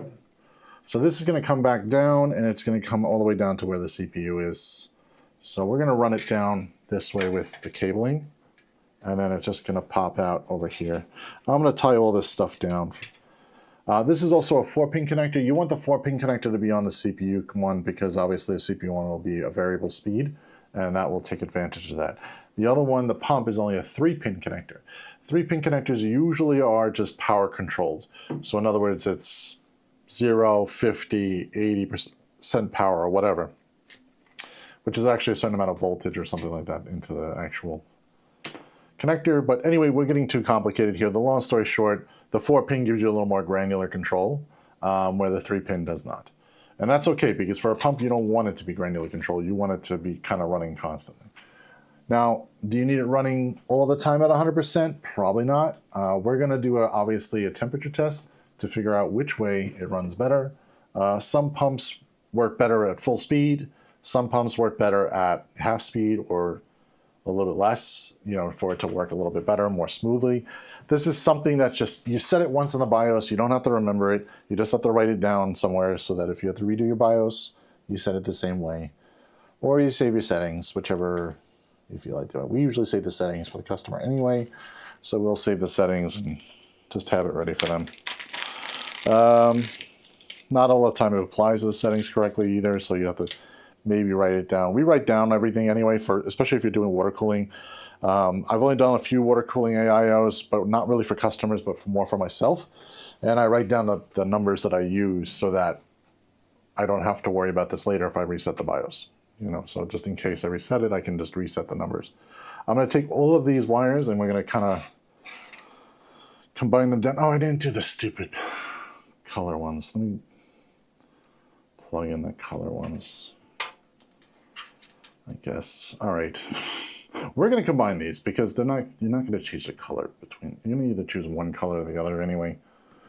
So we're just going to plug them straight in. I'm not going to plug this all over the board because it's going to make a mess out of my wiring, and I really don't want to do that. And most of the time, people address them the same way anyway. They usually either stick it to one color or they stick it to something else. By the way, I'm just plugging these together so they're all on one connector. And then we're going to plug that connector into the one that says DLED2 because it's the closest one to the CPU. And that's the way I'm going to run things. And if you don't like it, you can pick a different one in your build. But I want to make it nice and clean, kind of. I want to make this as clean as I can. There's a lot of wires here, unfortunately. So just the way it is, we will do our best here. So let's get this nicely tied up and get it into place. Oh, God. That looks horrible. It looks horrible. I hate it. It's all these extra wires. I'm going to have to hide this behind this thing. Okay, well, you know what? Let me route the cable underneath. This, kind of. Of course, these connectors are huge. All right, let me tighten that down there. All right, get the first one on. That's going to be a lot of wire ties. As any of my other fellow technicians know, I love to use wire ties inside a system. I know some people like to use Velcro. Those are probably networking people more than that. Anybody that's using an inside a system, they know it's better to use the wire ties so that they just look cleaner. You're not going to be changing it very often. It's probably fine. Now what I'm going to do is I'm going to go from the back side over here so that we don't have a bundle of cable all over the place, and that it reaches the middle. And then the middle, I'm just going to tie it behind the other tubes. So it'll look a little bit less crappy from the front. This is obviously a mess. We're going to fix that right now. Going to go a little more this way. And then I'm going to just put it right behind this bundle right there. So I'm just going to tie this down again. These ties are really nice. What does this come with? Seasonic? Yeah, this is Seasonic ties. These are really nice. All right. This I'm going to just tuck down here, out of the way. That way. Put that down this way so it kind of like looks like it goes with the board. And then we're going to just tie this one to this tube here. Only one tube, not two tubes. All right. And here we go. What's somebody wrote something. Give me 1 second. Let me just get the. Oh man, I missed the one. I'll have to tie it again. How much do you think I should sell my AMD Ryzen 5 55600X and 5700 XT, 32 gigabytes of RAM, 1 terabyte SSD, 500?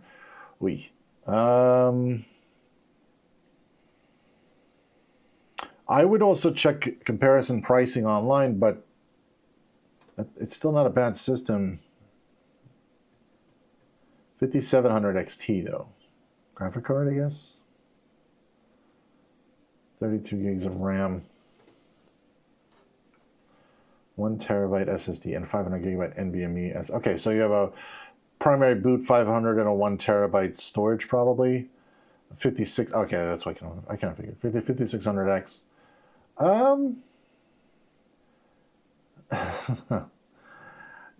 Right now you get 32 gigs of RAM. I don't know why you're. I mean, unless you it's just a spare system that you have or something. I would probably sell it for $700, $800, easy, no problem. That would probably definitely blow it out the water. You don't need to sell it for that cheap though, honestly. You could double. I would shop around and see what other people are selling it for, kind of with that same spec, before you go to sell that, because the RAM is going to be the big thing. Is that DDR4? I assume that's DDR4. 32 gigs of RAM. It also depends on the memory timings of the RAM, because some people pay a little more of a premium knowing the difference if the memory is a little bit better. But yeah, you have a really good system there. I would probably go with maybe about $700-800 all in. You know, that's still an okay system. There's nothing wrong with that. If you want to just get rid of it, obviously go lower. You know, you can go lower if you want to just get it out the door. I don't know what case it's in either, so like a case might make or break a difference for some people. If it's a really crappy case, no one's going to really want it either. But if you're in an okay case, I would say, yeah, DDR4. Okay, cool. Yeah, I would say maybe like $700, $800, 700-800, maybe something like that. No, I can cut that off. I'll cut that. Okay. So I would also still look around. I would still look around and see something close to that, by the way. Want to upgrade to a 3070 Ti or a 5060 Ti with like a X3D chip. Well, that's the way I would go.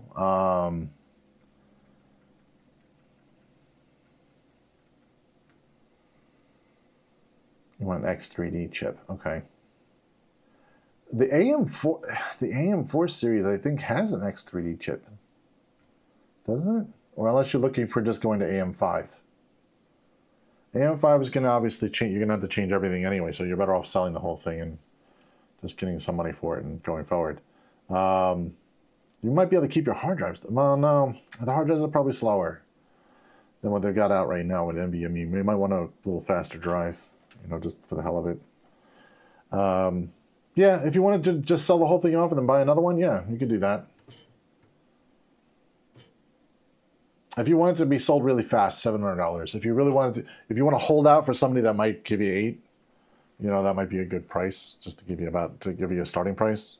But I would also check online because right now prices are kind of high on everything. You might be able to get some more out of somebody that's just looking for a good gaming system.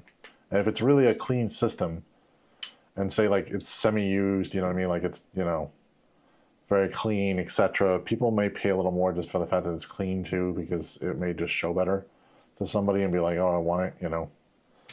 You don't have to clean it up, clean the fans and stuff. There's probably like, you know, there's not like 7 layers of dirt on the fans, you're fine. All right, where was I at? I don't even know where power cords. We got to get the power supply in. I am so behind on everything. I'm kind of like just not all there. Okay, so let's get the front panel connectors first, and then we're going to get the power supply. Front panel connectors are down here, so it's going to be a little hard to reach without with the power supply in. So we're going to we're going to just do that before we do the power supply. Oh, so many cables for this. Those Molex connectors are killing me. Case does not fit really with this on there. Okay, so we're gonna bring this around. I'm gonna turn this upwards for a few seconds, put all the cables in the right spots, and then I'm gonna put it back down and we'll plug it all in and show you where everything goes. Because getting these cables this way and playing around with this 5 times is gonna be a lot longer. And I don't have a lot of patience for that. So just gonna put this upwards for a second. All right. Oh, that's the top of the case. Sorry guys, it's gonna look really bad for a minute or two. This is the PSU connection. Okay, this is supposed to be over here. That goes there. Let's pull that out. I'm just pulling all the wires forward. We have some USB connections. They should probably come up from the bottom. It's gonna look so bad. There's no other option. All right, so it's gonna come up here. I'm not a very big fan of that. It kind of crosses over things the way I don't like crossing over things, but it is the way it is. Sometimes there's nothing else you can do. Okay, just getting all the front panel connectors separated because they're all tangled with the stupid fan connectors, which I don't know why they did that. And they didn't separate them. That is all fan. Okay. This goes this way. All right, I'm going to just tie these up a little bit in the back.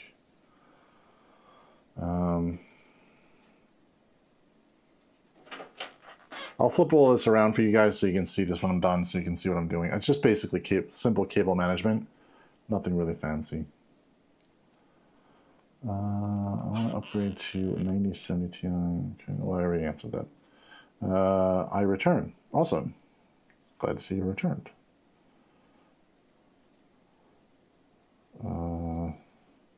Welcome back from wherever you were. Let's put this up through here. I think it's on this side.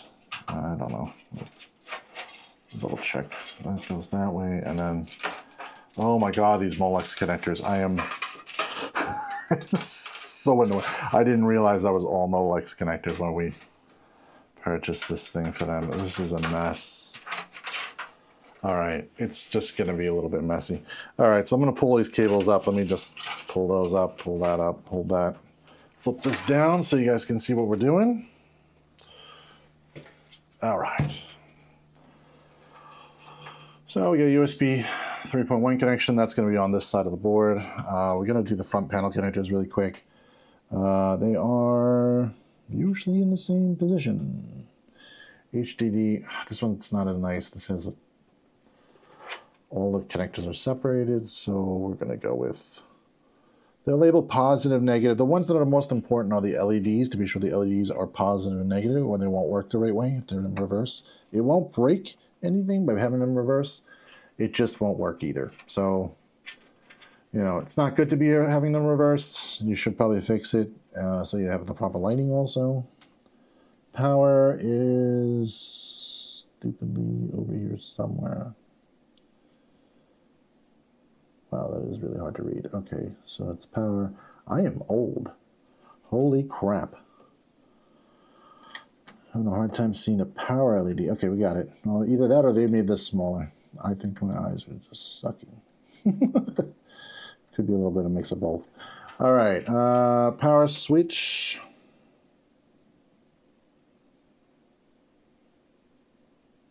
Let's reset. Oh, power, that's power switch.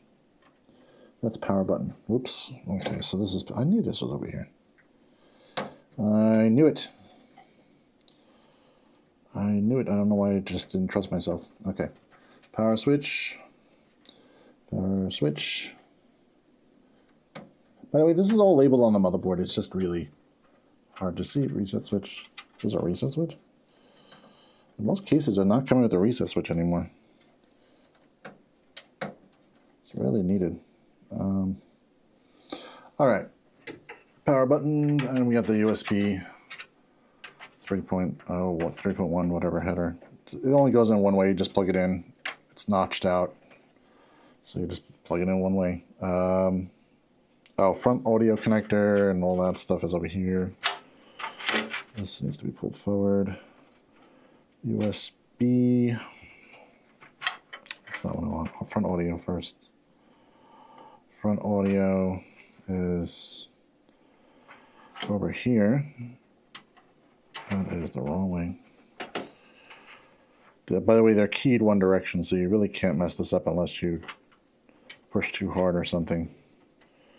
And you have it the wrong way, and then you can bend a pin. But pull those keys a little bit, and we want USB.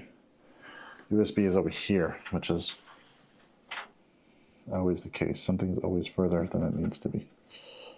USB 2.0. So we got a lot of connections in the front there. We do not have a USB Type-C in the front, so we won't need that connector, but it's available if he does change cases or whoever changes cases. This is all connected up, so we're ready to do the power supply. That sounds like a wiring nightmare. Yes, it is. This is a very big mess of wires. I'm getting it down to almost nothing, but I'm going to probably redo this. I don't really like this, the way I did that. It might be a little bit messy, but it may be the only way to put it in, too, because we've still got to put a graphic card in here, so that's going to be a pain. So let's pull these cables down. We're going to do the power cables first, and then we're going to do the graphic card last.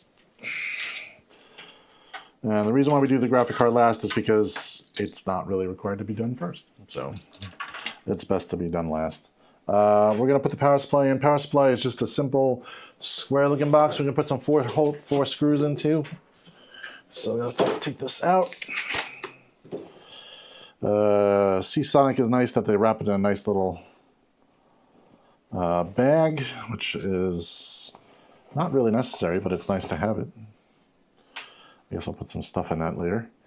Power supply is going to be fan mounted down at the bottom, so it pulls air in from the bottom of the case. That's what we want. What I'm going to do is I'm going to get all the cables that I need straightened out first. I definitely need, obviously, the motherboard one. I need one for a graphic card. Oh, 600 watts. I don't know if there's a difference. Let's see if there's any differences. Sorry, guys, I'm just pulling all the cables. We also need one for Molex for the fans. And PSU, CPU. We already did this. Don't need that. SATA we don't need. PCI Express we don't need because we have a graphic card, but it's not using that connector. It's using the newer one. 600 watt one is the only one that is here, so that is the one we're going to pull. All right, so just to give you guys an idea of what we're doing. Oh, that is not helpful. You know, let me mount the power supply. No, yeah. Let's turn this a little bit. Let's turn this a little. Okay, I just hit the camera. I knew I was trying not to do that, but whatever. So the new connector for today is this, which is kind of hard to see. It's a smaller connector. It is used for the graphic card. It is has sense pins, 4 sense pins on top, a 16-pin connector for NVMe, for the PCI Express. The only thing I don't like about this power supply versus the one that we did yesterday, the one we did yesterday did have a gray color between the gray and the black, which lets you know if the thing is seated all the way into the power supply or seated all the way into the graphic card. So this doesn't really have that, but it's fine. They have all the pins, that's all that matters. It will deliver the full amount of power that we need for the graphic card. I'm going to plug that in on the back side of here. It says PCIe, and it's the only one that fits this little small connector. Make sure there's any difference. There's no difference in the way the cable goes, so we're just going to plug it straight in. Hopefully. Now, sense pins go this way. There you go. You should click it in place. Just make sure it's firmly down. If you're unsure, don't unpull it. Just push it all further down. If you make sure that you're just lined up the correct way. You'll want to keep unplugging and replugging this in. This is bad to unplug and replug back in. These cables are very, very, very, what's the word I'm looking for? Very sensitive or fragile to getting damaged. So just be careful. You should only plug in once anyway, unless you're changing your graphic card constantly, and then that's a whole other story. But if you're doing that, that's a little odd. So, but not totally odd. I mean, if you're changing your graphic card a lot, you may want to just be careful with that. You may want to also order another cable from Seasonic or whoever to make sure that you are not having an issue with those pins getting frayed or further down. We're going to plug this one in, which is the motherboard. It's the big connector. We'll plug that in. It's 2 plugs for this side, 1 plug for the other side. And the only peripheral is we're going to plug in a Molex connector, which is this one, which is for the fans. It's for the fans. We're all excited about the fans. All right. Always good fans. All right, Molex. It's one plugged in. It says, hello. Okay, the one that says Molex on this side. So that's the damn thing. All right, so just plug that straight into the one that says Molex. It doesn't matter which one it is, just Molex, SATA, or peripheral. There's also another one that says CPU PCIe. This is going to be plugged in for the one that the cable that we already plugged in already. So we're going to plug that in once we get it in position. So now, bring all these cables all to one side, and I'm going to put this into the case. It is 4 screws on the back, so it's a little hard to see, so I'm not going to bother wasting my time with it today. We're just going to slide it in. It literally only goes in one way downwards on this case, so there's no other way to really do that. I'm just going to plug in the CPU one before I put this all the way in. I'm going to slip this in to here without screwing up any cables, hopefully. Slide. Okay. All right, and we need the 4 screws that it came with. The power supply came with 4 screws that are black. It's the only 4 screws that it came with, so again, can't make a mistake on the screws. Let me get this going here. Pros Techno says hello, and I say hello back. How you doing? Hopefully you're having a good day. Screw this in. Sorry about the view here. I know you're not really seeing much. Just give me like 2 seconds. Let me get these screws in, and then we will continue on with running the wires the right way. I know I don't have a side camera for this. Doesn't really work out too well. There we go. Okay. So it's just plastic. All right, so what I'm gonna do here, I'm just gonna put this down again.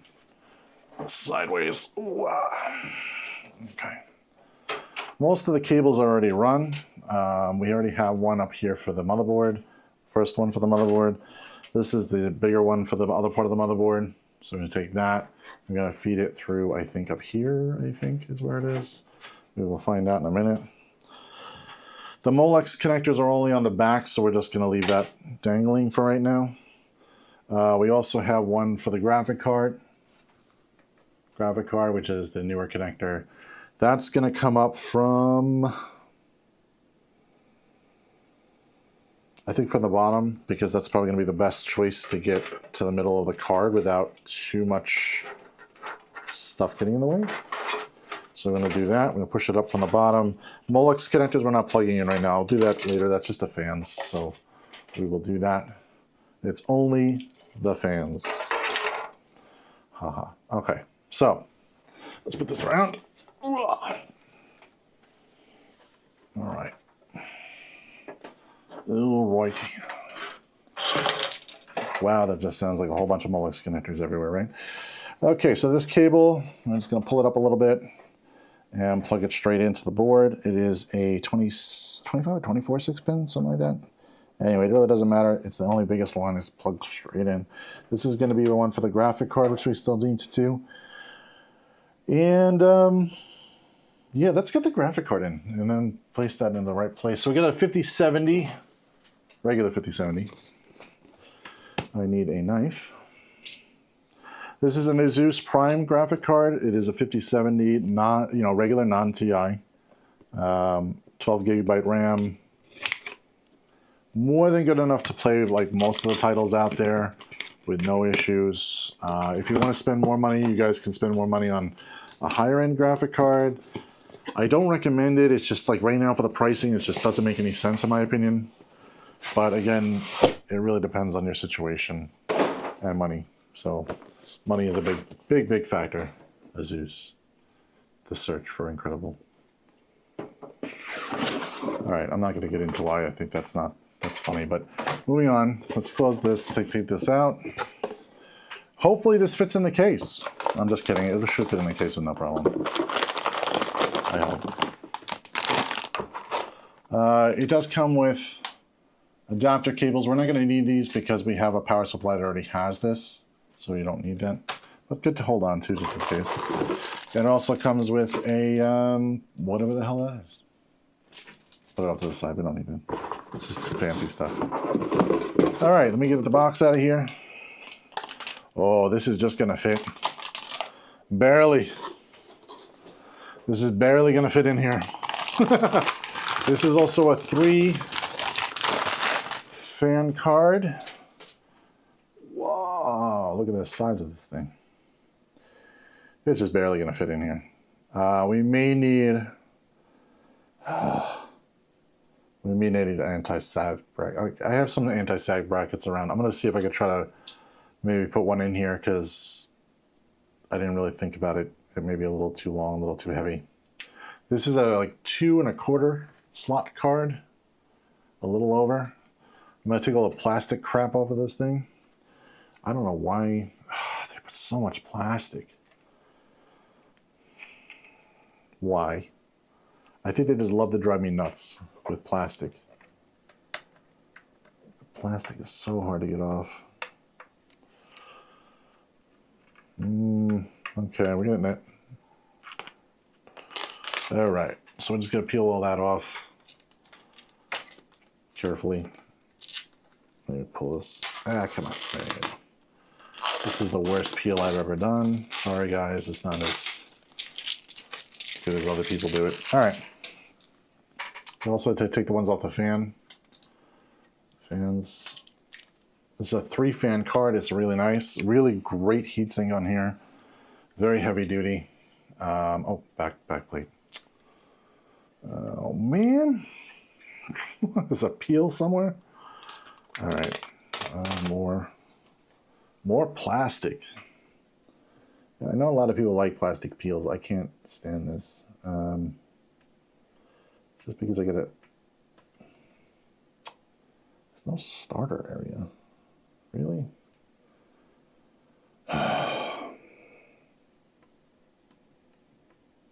Oh, now you know why people don't bother. Can't not bother. It's not good as plastic. Let's try to get this side. Maybe I can get this side. Oh, I got it. Nope. Maybe. Ow. Oh, I hate plastic. Plastic peels are going to be the death of me. Okay, here we go. So we got the plastic off. There we go. Nice one, smooth piece. Okay. All right. So, little things that are different on NVIDIA than they are on AMD. So NVIDIA's got a performance and a quiet mode. We're going to leave it on the, it's already marked as performance. If you don't notice, it's right here. There's P and Q. P for performance, Q for quiet, which means less performance. I'm going to leave it on performance because it's obviously for gaming. So we want the best performance. We're going to take the little protective cover off. Goodbye. And we're also going to take out the little pieces in the back. We usually give them to the customer and they can cover up the monitor or the one that they want. If we leave these in, we end up with customers that plug it into the motherboard and then they're not getting the full performance of their graphic card, which is stupid. So we're trying to avoid that mistake. And we're going to basically put this graphic card in. I got to clear 2 ports first before I do that. So I'm just going to open up 2 ports over here. And we should be good to go. There is a screw on this on top, so just screw that. Screw it up here. And up there. And then undo 2 spots. So first one. And second one. Okay. Pull those out. Wow, really? That just slips right out. Okay, there we go. Okay. That's gonna get in my way. I just realized that. I'm gonna have to redo that wiring. I hate that wiring. All right. Different topic. We're moving on. We're gonna put this wire down a little bit. And we're gonna pull this wire up and make sure we're not getting around this wire here, which we are. So go around that way, there we go. Okay, nice. Good. Down there, okay. Here we go. So we make sure this is on open. You wanna push that back so it's open, so we're ready to receive a card in there with no issue. If it's not open, it's gonna be just harder to push down. You know, you might end up breaking the slot, so just leave it open. Now we're about to put the card in. This is going to be really tight because this case is just what it is. So you're gonna have to probably angle this a little bit to get this in here. Ooh, yeah, the angle is really tight, really, really tight. Okay, and then we got, of course, the stupid water cooling, which we're gonna have to push up. All right, get this lined up. Get it lined up, be very careful to line it all up, and then you're gonna push the card down into the slot, but you're gonna make sure that it is hovering. NVIDIA is a little bit more of a pain in the ass to find out if you're in the slot, so once you're in the slot, you'll feel it wiggle back and forth. That's perfectly good. Click it in place. And then you can adjust all of the screws and everything else that you need to screw in. It's going to obviously want to give pressure this direction because this is a little heavier this way, and the slot's pulling it back. That's what the screws are for. So you're going to screw the screws in one at a time.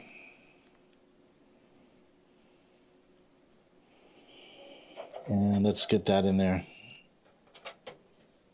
Oops. All right. There you go. Next screw. These cards are really heavy, so you want to make sure you got both screws all the way down over here so that the GPU doesn't sag down. But there is still plastic on this. Oh my God. I just realized, really? Oh man. I just got it in here too. Damn it. Oh, that's so scratchy. I don't want to scratch it. All right, I'm gonna use the heat gun and get that one off, because that one is on there, I think. Unless I can get it with my finger now. Come on, you can do it. You can do it. No, nope, we're not gonna do it. There is plastic here, right? Yeah. Oh man. All right, I'm gonna get that one off very shortly. Let's get the other thing secured down. I don't want to keep wobbling the graphic card around without it being fully secured. I'd rather do that than, is that locked? That's locked. Okay, that's not locked at all. Why is this? Well, that's not really very supportive. Okay. All right, so we're going to plug in the power. Let's make sure the power is good. Actually, I want to go the other way. Let's go underneath this. Okay. Yeah, it definitely sounds like a wiring nightmare. Yeah, and plastic everywhere is really annoying, especially when you got to like take this off before it runs. It's going to be a nightmare to get off. Oh, I hate that sound. That sound is horrible. There we go, got it. Okay. Oh, wow. Okay, hopefully I didn't. No, I didn't scratch it. Good. Just a little bit of dirt from my finger. Okay, so now to plug this back in, you're going to make sure that the sense pins are plugging into the sense connector, and you're going to have the other piece over the top. The piece goes on the outside of this, so it makes it very easy. You just line it all up, push it straight down, and you're going to hear click, and it's not there. There you go. Small click. Make sure it's all the way down, firmly down, and I might tie this up a little bit later. Okay, let's get to booting. I mean, we haven't got to booting yet. This is taking way longer than I thought. This should be a lot faster. All right, anyway. Oh, we got to plug in the other fans. Crap. All right. Let's plug in the Molex connector fans and get the RGB in the front to work. What fun.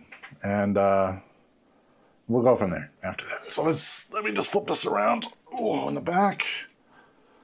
And we're going to get... Oh, that's gotten really heavy with that everything in here. Okay. So I'm just going to plug in the Molex connectors. We're not going to wire train this yet. We'll do that last. Let's get them all plugged into each other. They were just plugged in before. The only thing I did was unplug them and then replug them in. So we have two more. And then this is all plugged into that. God. Molex connectors. It's gonna be like hard to hide behind here. All right, power for fans. Let's get the one connector going in to all of these. This looks stupid, but hey, it's behind. It's not in front of the glass, so I'm okay with it. But honestly, I really hate all the extra wiring for this. Let me just clip some ties really fast, and we're gonna start the machine up and see how we did. Hopefully it'll boot. I mean, it will boot. It shouldn't have any problem, so. All right. This is not very helpful. Let's get that out of the way. Okay. All right. So I'm going to put all the other stuff off to the side for now. It's going to go back to the customer. Wires and everything are going to be tied down the bottom of the case when I'm done. Sorry, I'm looking at this reverse. Oh, it's one of these cases that don't fit. Okay. This happens a lot with graphic cards. The case sometimes has a little lip, and you're going to have to kind of move the card down a little bit to get the port to be displayed. So I'm going to move the card down just a little bit. It should fit fine after I get that down a little. So I'm just going to hold that down. There we go. Okay. Happens once in a while. The case is a little wackadoo. Sometimes if the case is very tight here, what I'll usually do is I'll take the card out and then I'll give it a little zap with, you know, like a grinder or something like that, just to grind off the metal a little bit. But honestly, I don't want to do that because it ruins the paint. And I don't have this black paint to redo. So we're going to try to avoid that. It did move down a little, so it should fit with the HDMI connection, hopefully. And, oh yeah, it fits. Okay, that's fine. Probably I was overreacting like usual. Let's get this in. I need a mouse and a keyboard. Mouse.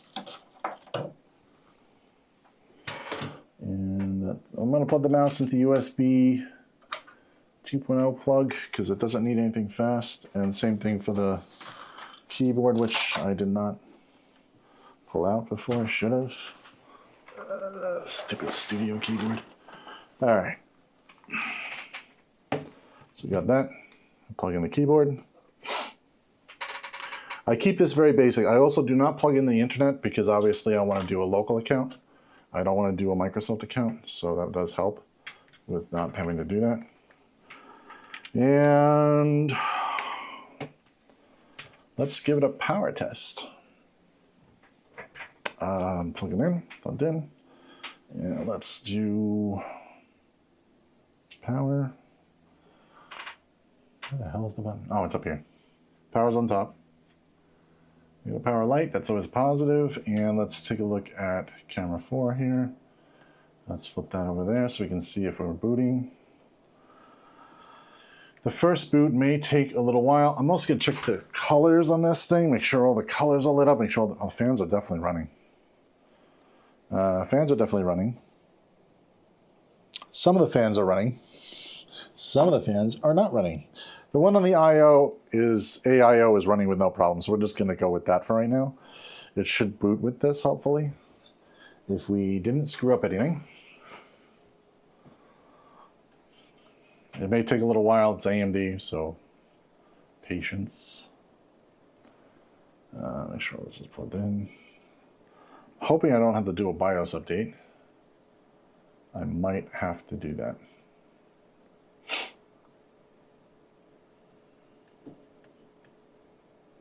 No, wait a minute, I'm getting something. There we go, nice.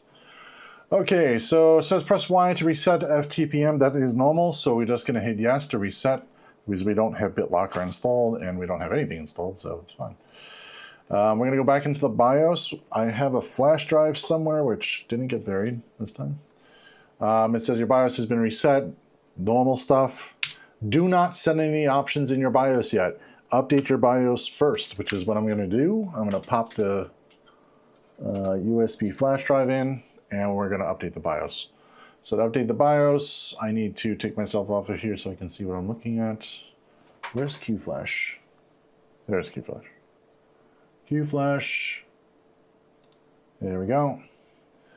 For updating the BIOS, be sure to check the back a bit. Okay, just make sure you have a BitLocker recovery key. If you don't, you might want to grab that first if you're using BitLocker. So we're going to update the BIOS. We're going to select the BIOS that I went to. We're going to go to next. BIOS is protected by secure flash. System must restart BIOS. Okay, yeah, that's fine. It's going to do its little thing. This is normal. It's going to take a little bit of time. It's going to verify.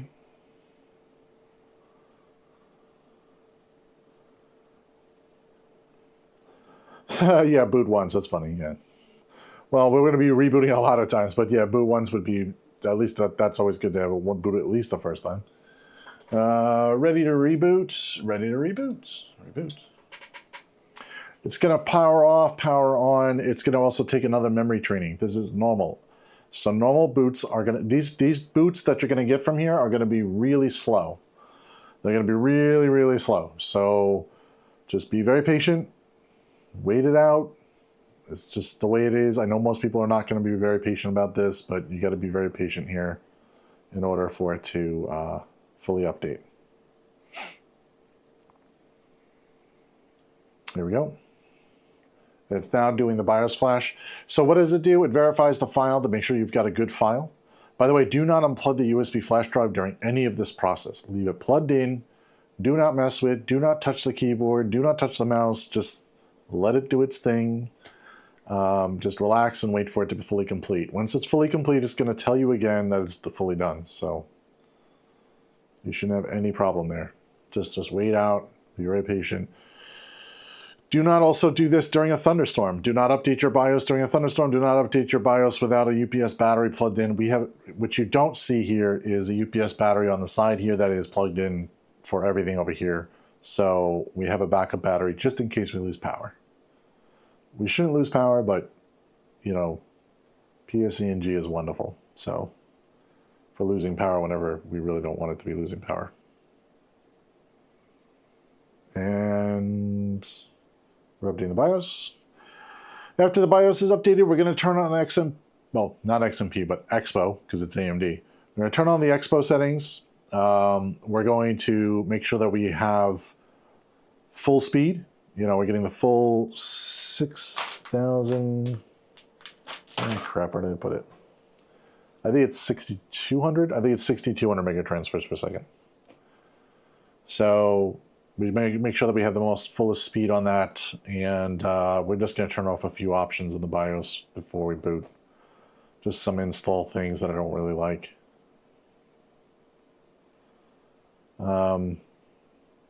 The fan power, I'm not going to mess with it right now because I'm doing the BIOS, but after I'm done with the BIOS, getting the Windows updated, etc., I will move into checking the fans and seeing what happened with the fans. It's probably a loose Molex connector down here because I hate these connectors. They don't really seat well on the connection, so I might have to jiggle it around to get it to connect. Or push it more together.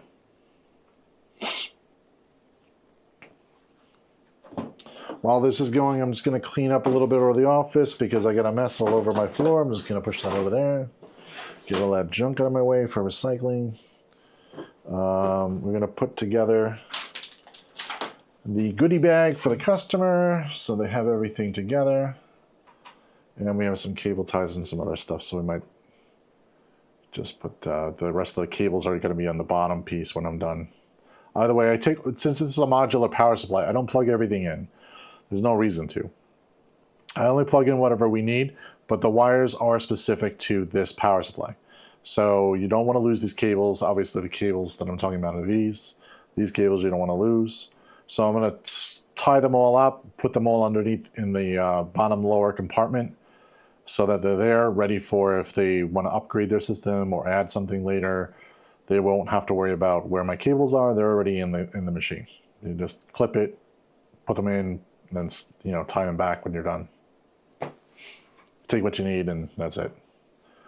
I also don't like plugging in all the cables because that defeats kind of the purpose of a modular power supply. Now, in a case like this, it doesn't really matter because you have enough room to plug everything in. But if you're using like a small form factor, you'll want to keep the cables outside the case because you're not going to have any place to put them. So that's one of those things where you have to kind of like hope that the customer doesn't lose it or hope that the person doesn't lose it, and put it in a place that's safe that you'll never find again. I mean that you'll find really quickly. 64%, almost done, yay. 65, 68. All right, we're going faster. This BIOS came out just recently.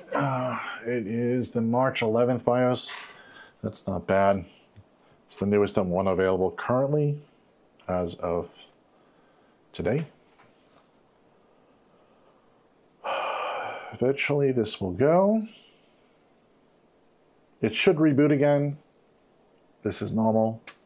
Again, just wait it out. It's going to probably say you have a new CPU installed or something. It always does that, so.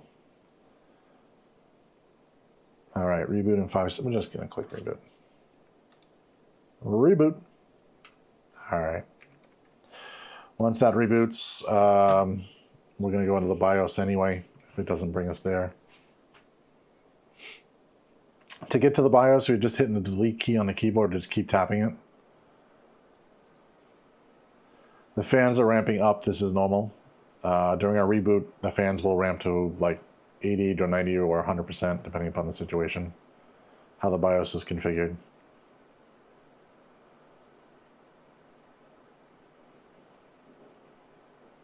I also want to check the temperature of the CPU. I didn't check that. I should have checked that before we did the BIOS. It's not a big deal. Usually it's perfectly fine, but you know, you really should make sure that your CPU is cooling properly, especially with an AIO cooler. All-in-one cooler, the water sometimes takes a few more seconds to cycle. And maybe if your pump is offline, that would be really bad for you also. So this reboot is slow. It's actually rebooting twice.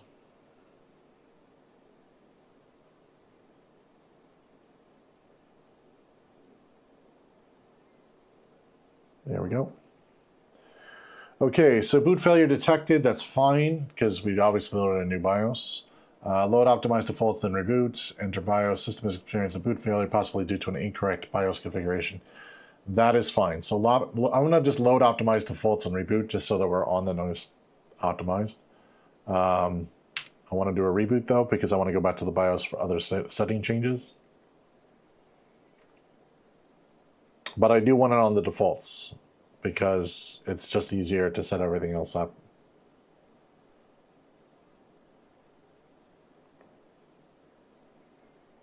Eventually, it will reboot. The memory training does take a long time with AMD, so this is just part of the process. Most customers are not going to reboot their machine, you know, constantly. They're going to maybe turn it on once a day or turn it on in the morning and do whatever they have to do or whatever. So, all right, now we're in the BIOS. Everything's back to normal. System temperature is awesome. It is at 29. Your CPU temperature is at 35. For water cooling, no, there it goes, 32. Okay.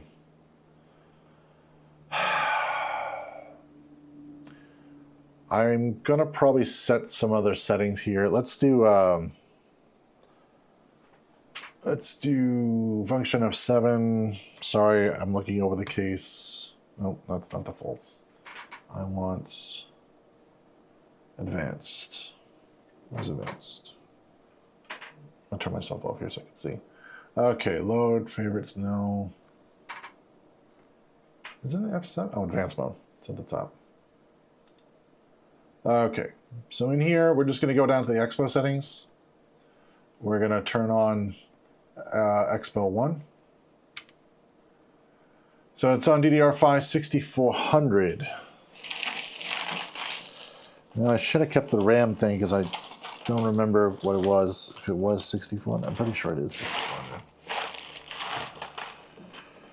Where are we? Did I throw the paper out? Oh, it's on the floor. Oh man. Okay, let me go grab that really quick. It's on the floor. Let me just get the little sticker. There we go. Okay, it is 6400. Okay, we're at the right speed. Are the timings right? Let me double check the timings. Timings are 38, 40, 40, 84. That's correct, yes. Okay, so we're all good. All right. So on Expo, we're going to also go over and turn off a few other features because they're pointless.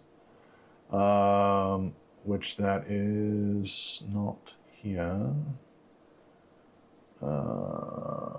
Preferred booting operating system, no. Make sure you're also on the newest BIOS, which it is, F8. F8A. This is for version 1.3 or revision 1.3 of the motherboard. So it is the newest one. Oh, here it is. Gigabyte utility downloader configuration. Just turn this crap off. This thing is a nightmare. It installs a whole bunch of crap you don't need. So let's get rid of that. USB, that's fine. Integrated graphics on auto. I usually leave this on auto anyway, but we usually do PCIe slot 1, which is what it is. That's where the graphic card is right now. I'm just going to double check everything else. Trusted computing should be on. Everything else should be default, I think. Yeah, we don't want to do overclocking. That's fine. We are going to do boot. Boot option. Sure. Is that plugged in? I haven't plugged in. Okay. So secure boot is enabled. Yes. Standard. Yes. Okay. Save settings and exit. We're ready to go. Let's reboot it. We're going to start loading Windows. Now, typically, what you guys don't see on stream, which I can't do right now, is I do a memory test. The memory test takes about 2 to 3 hours to run on 32 gigs of RAM. It takes a while. It also pushes up the CPU temperature, so it pushes the CPU to kind of almost max, and it also pushes the RAM to the max, so we can see what's going on, make sure there's no problems with the RAM. Usually I do that before I load Windows, but I don't want to be sitting here for 2 to 3 hours watching a thing go through. I don't think you guys want to see a progress bar for 2 to 3 hours. So typically if you're doing your own system, you should probably do the memory test first, just to be sure you have solid memory. This is a memory retrain right now because I just turned on Expo. So this is going to take a little longer even to boot up the first time around because it's got to double check to make sure that the memory is good for the training process. It's a very simple check. I'm not sure why AMD takes this long. There's probably some reason that's in the training process. Okay, we should boot off the flash drive sometime today. There it goes. Okay, we're into the Windows setup, which I cannot see from this angle, so I'm going to move the case just a little bit out of my way. There we go. Okay. I'm going to really redo that where that monitor goes. Okay, we're ready to go. So we're just going to hit next. We obviously choose your country, US. We're going to install Windows 11. We're going to include everything in files and apps. We're not going to put a product key in right now. That's fine. Just say I don't have a product key. You'll put that in later. We're going to choose Windows 11 Pro. The other ones, just ignore. Windows 11 Home End and Education. Unless you have licensing for that, then use that. But we're just going to do Windows 11 Pro. We're going to accept the agreement because we have no choice.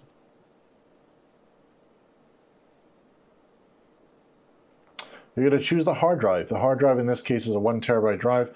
If you want at this point, you can actually partition the drive if you want 2 different partitions.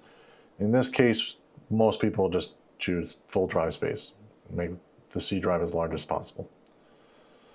Keep nothing, yes, because there's nothing on here. I don't know why it's asking stupid questions. I'll put myself over there. So then now it's just basically going to install.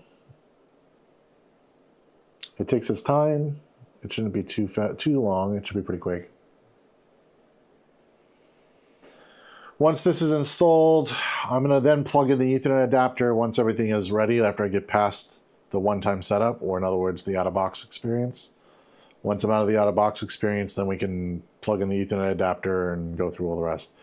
What I usually do during this time is I usually check lights and stuff. I already double-checked the hard drive light up here is blinking. If you can see it off my finger, it's red. And then the blue light is power.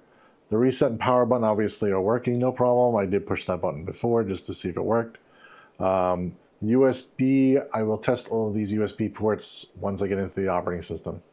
There's no reason to do it before. Audio, I do a quick check. I don't go crazy on it because the audio quality up here is okay. You're better off plugging to the back of the motherboard if you really want better audio quality.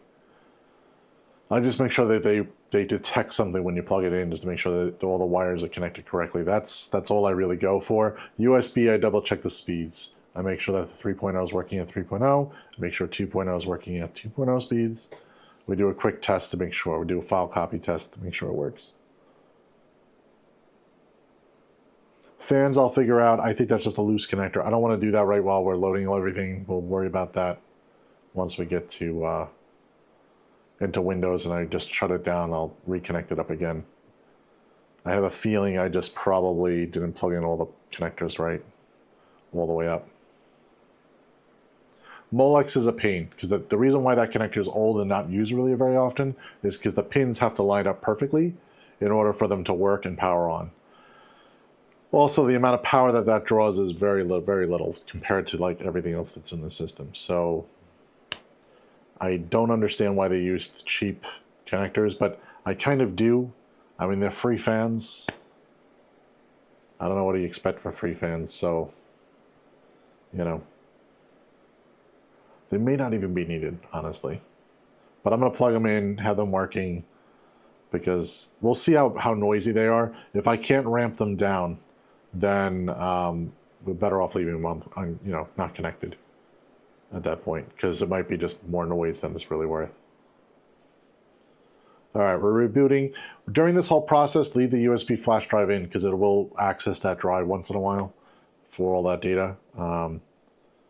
It should be booting off the drive now, which it is because it's a bigger circle, and now it says installing properly. Again, just follow the on-screen prompts. It's very simple. Just wait it out.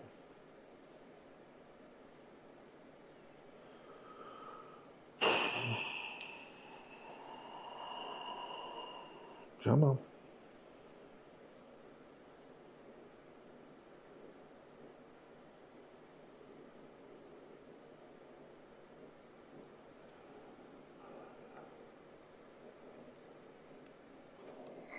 Sorry, guys.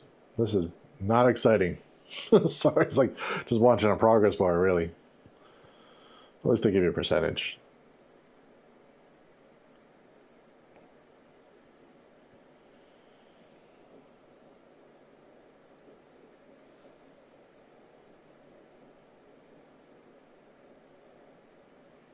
And we're at 42%. We're getting there. 54. Come on. You got this. There we go. 62. It may reboot again. This is common, so just don't push anything with the power button. Just let it do its thing. It's going to reboot a few times. It doesn't say it's going to reboot a few times. It will, though. Windows will reboot a few times. It's going to set up drivers probably next.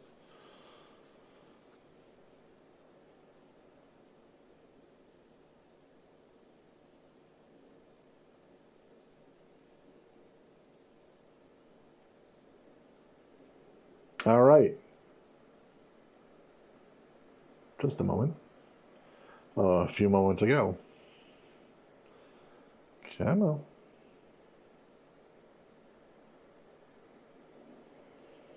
All right. This is the out-of-box experience. You're going to choose your country, choose your keyboard layout. We're going to skip a second keyboard if you have one, plug it in now. We're going to lie and say we don't have internet, just so we can create a regular user. We're just going to create a user called B1. It's fine. No password for now. You can put a password. I recommend you do. Just secure your system a little bit. It's not a lot of security. It's just enough to keep people from touching your computer when they're in front of it.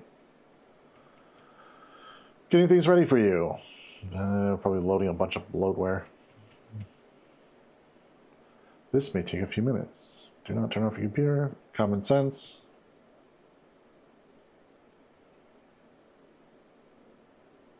You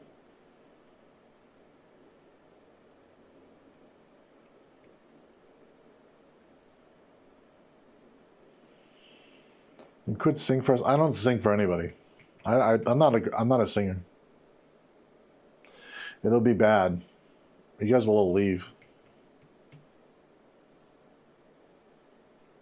It's like nails on a chalkboard.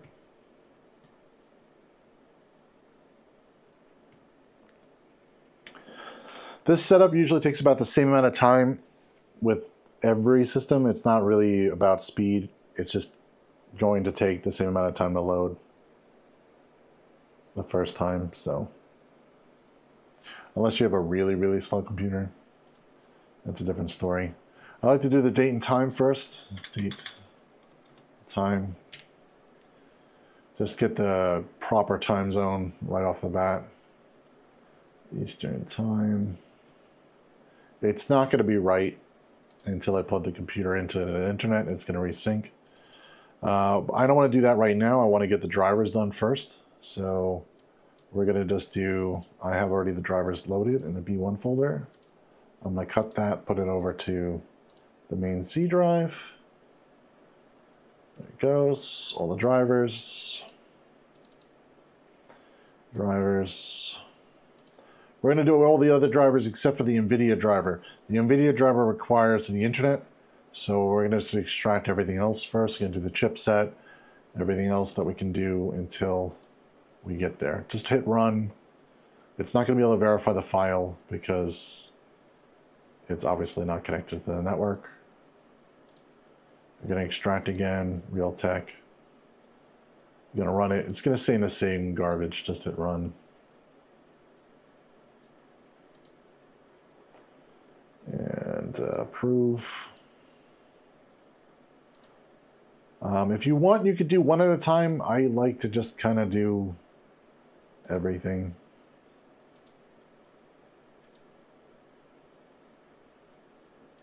If you have the time, you can do one at a time and then just reboot every time. I personally don't think it makes much of a difference. With Gigabyte especially, like you can load everything up and it will not crash. It'll just work. Extract the next one. Run it.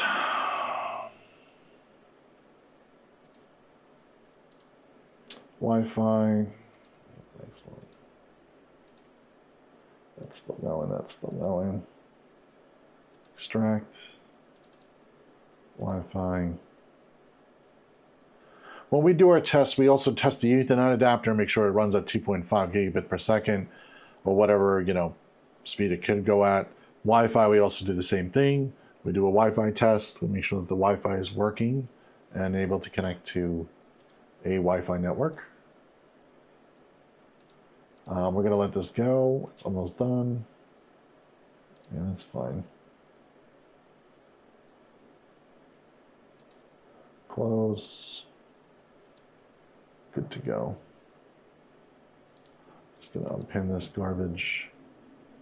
While I'm waiting for that, I'm just going to say without data, continue without data. And we're just going to have that ready to go.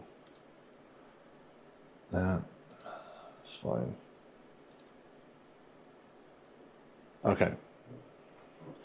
While that's going, I'm going to plug in the Ethernet adapter and start to get all the online stuff done, which is a lot of software that's going to be loaded. Let's get this wire out of the way. There's a lot of air coming out the back of this thing. One fan's working out of all of them. That's weird. All right, so we wait for the network to get an IP address. It'll take a second. There we go. Now we can load the NVIDIA app. I'm going to do that really quick. That requires the internet because it's a web-based installer. So it requires the web to actually install. If they agree, you have no choice. While that's going, I'm going to also download Chrome. Because nobody really likes Edge, so at least not everybody I know. Help download and download. Open the file. Don't need that. Downloading. Let that go. I'm going to try to do as much as I can at once just to kind of get everything uploaded. I know it runs a little slower this way, but honestly, it's just easier than clicking, one thing at a time and waiting for one thing to happen.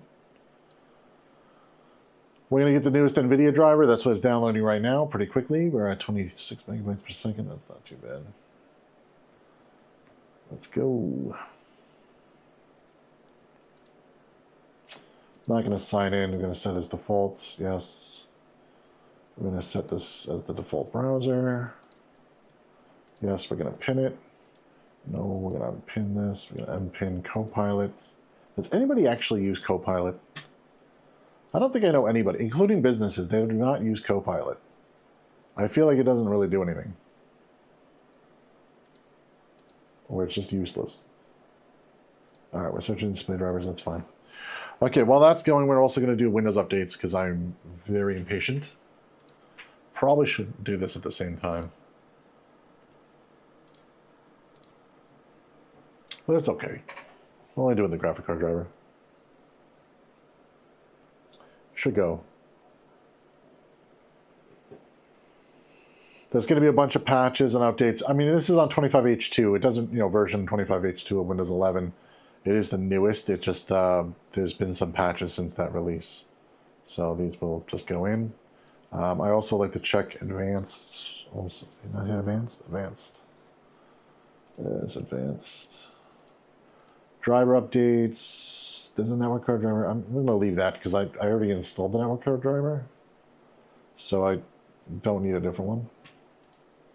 The one from Microsoft is, some of these drivers could be okay. Like if you choose like a printer to install a printer and use the one from Microsoft, that's probably fine.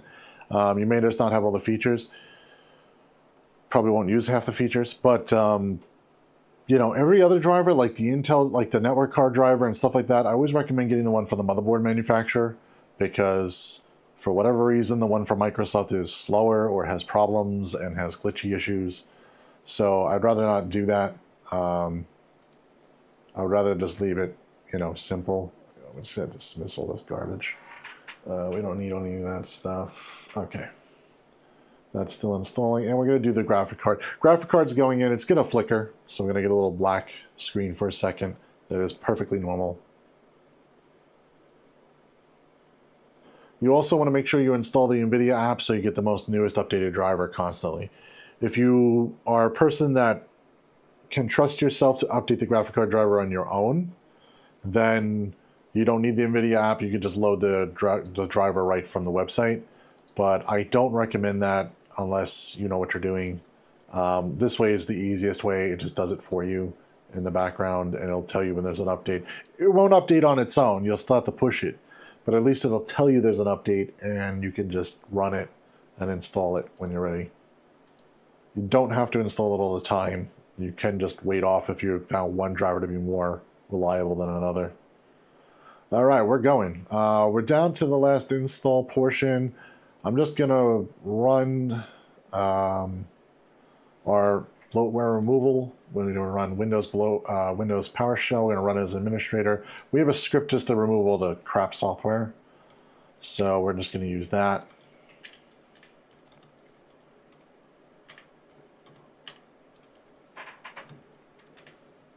Just going to have to set the permissions. So we can run the script. We are going to make this into an executable at some point, so we don't have to keep doing it this way. This is a lot longer process compared to what it normally is. But it does get rid of a lot of the junk in the system. It'll get rid of all the pre-installed garbage. And it'll also turn off the telemetry crap. It won't turn off all the privacy settings. We'll leave the settings kind of default for privacy, except for pretty much the advertising. We'll turn off the advertising tracking and all that. But we usually leave the privacy settings for like the webcam and the microphone if you have one, just because people are doing Zoom meetings nowadays. And if we turn that off, it will not allow you to do a Zoom call without it being on. So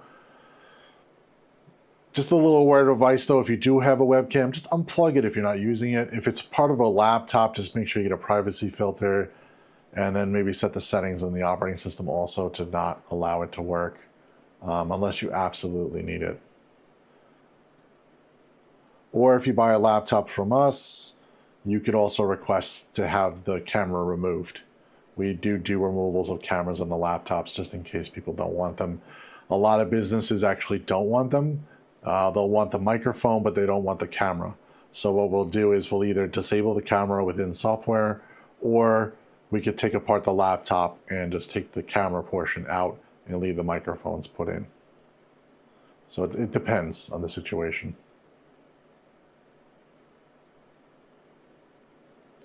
Your singing is just right for Baby Shark. I don't know Baby Shark. I know Priscilla has sung it once or twice. My wife has sung it once or twice. And I don't know that song. And I'm probably glad that it's not in my head. Because it sounded catchy and I don't remember it 100%. And I'm kind of glad that I don't.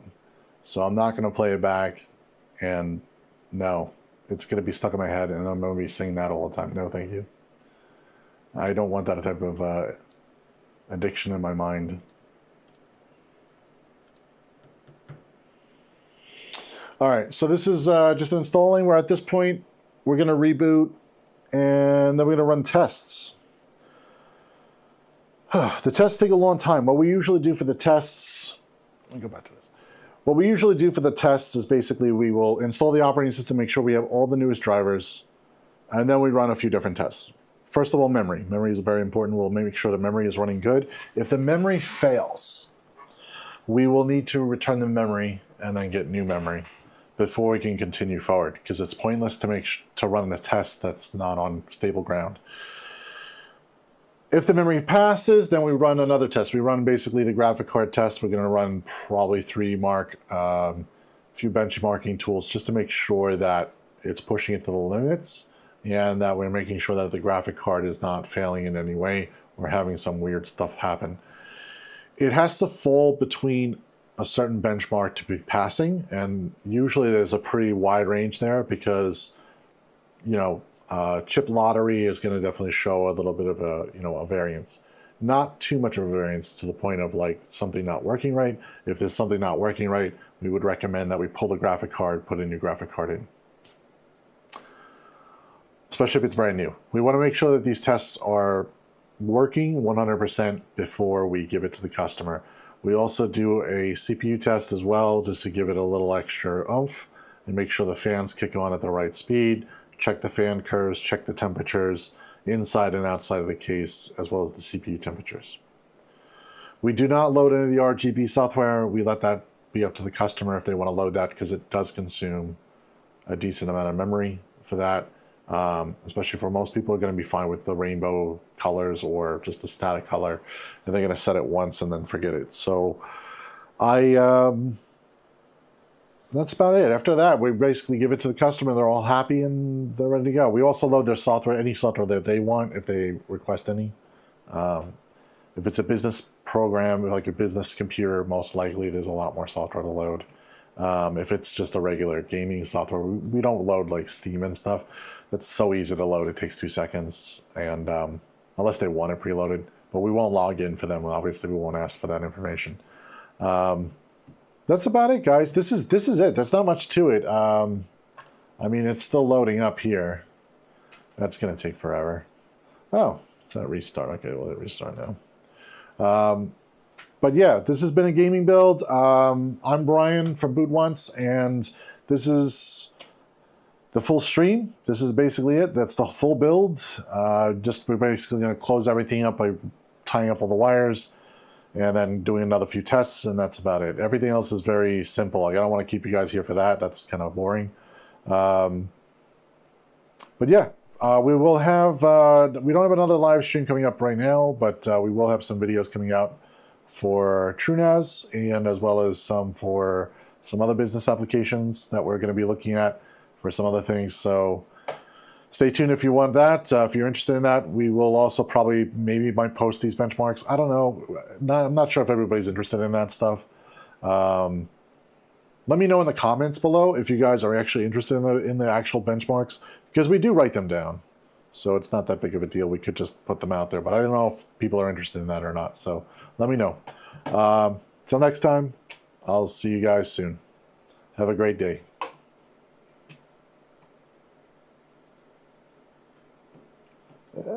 And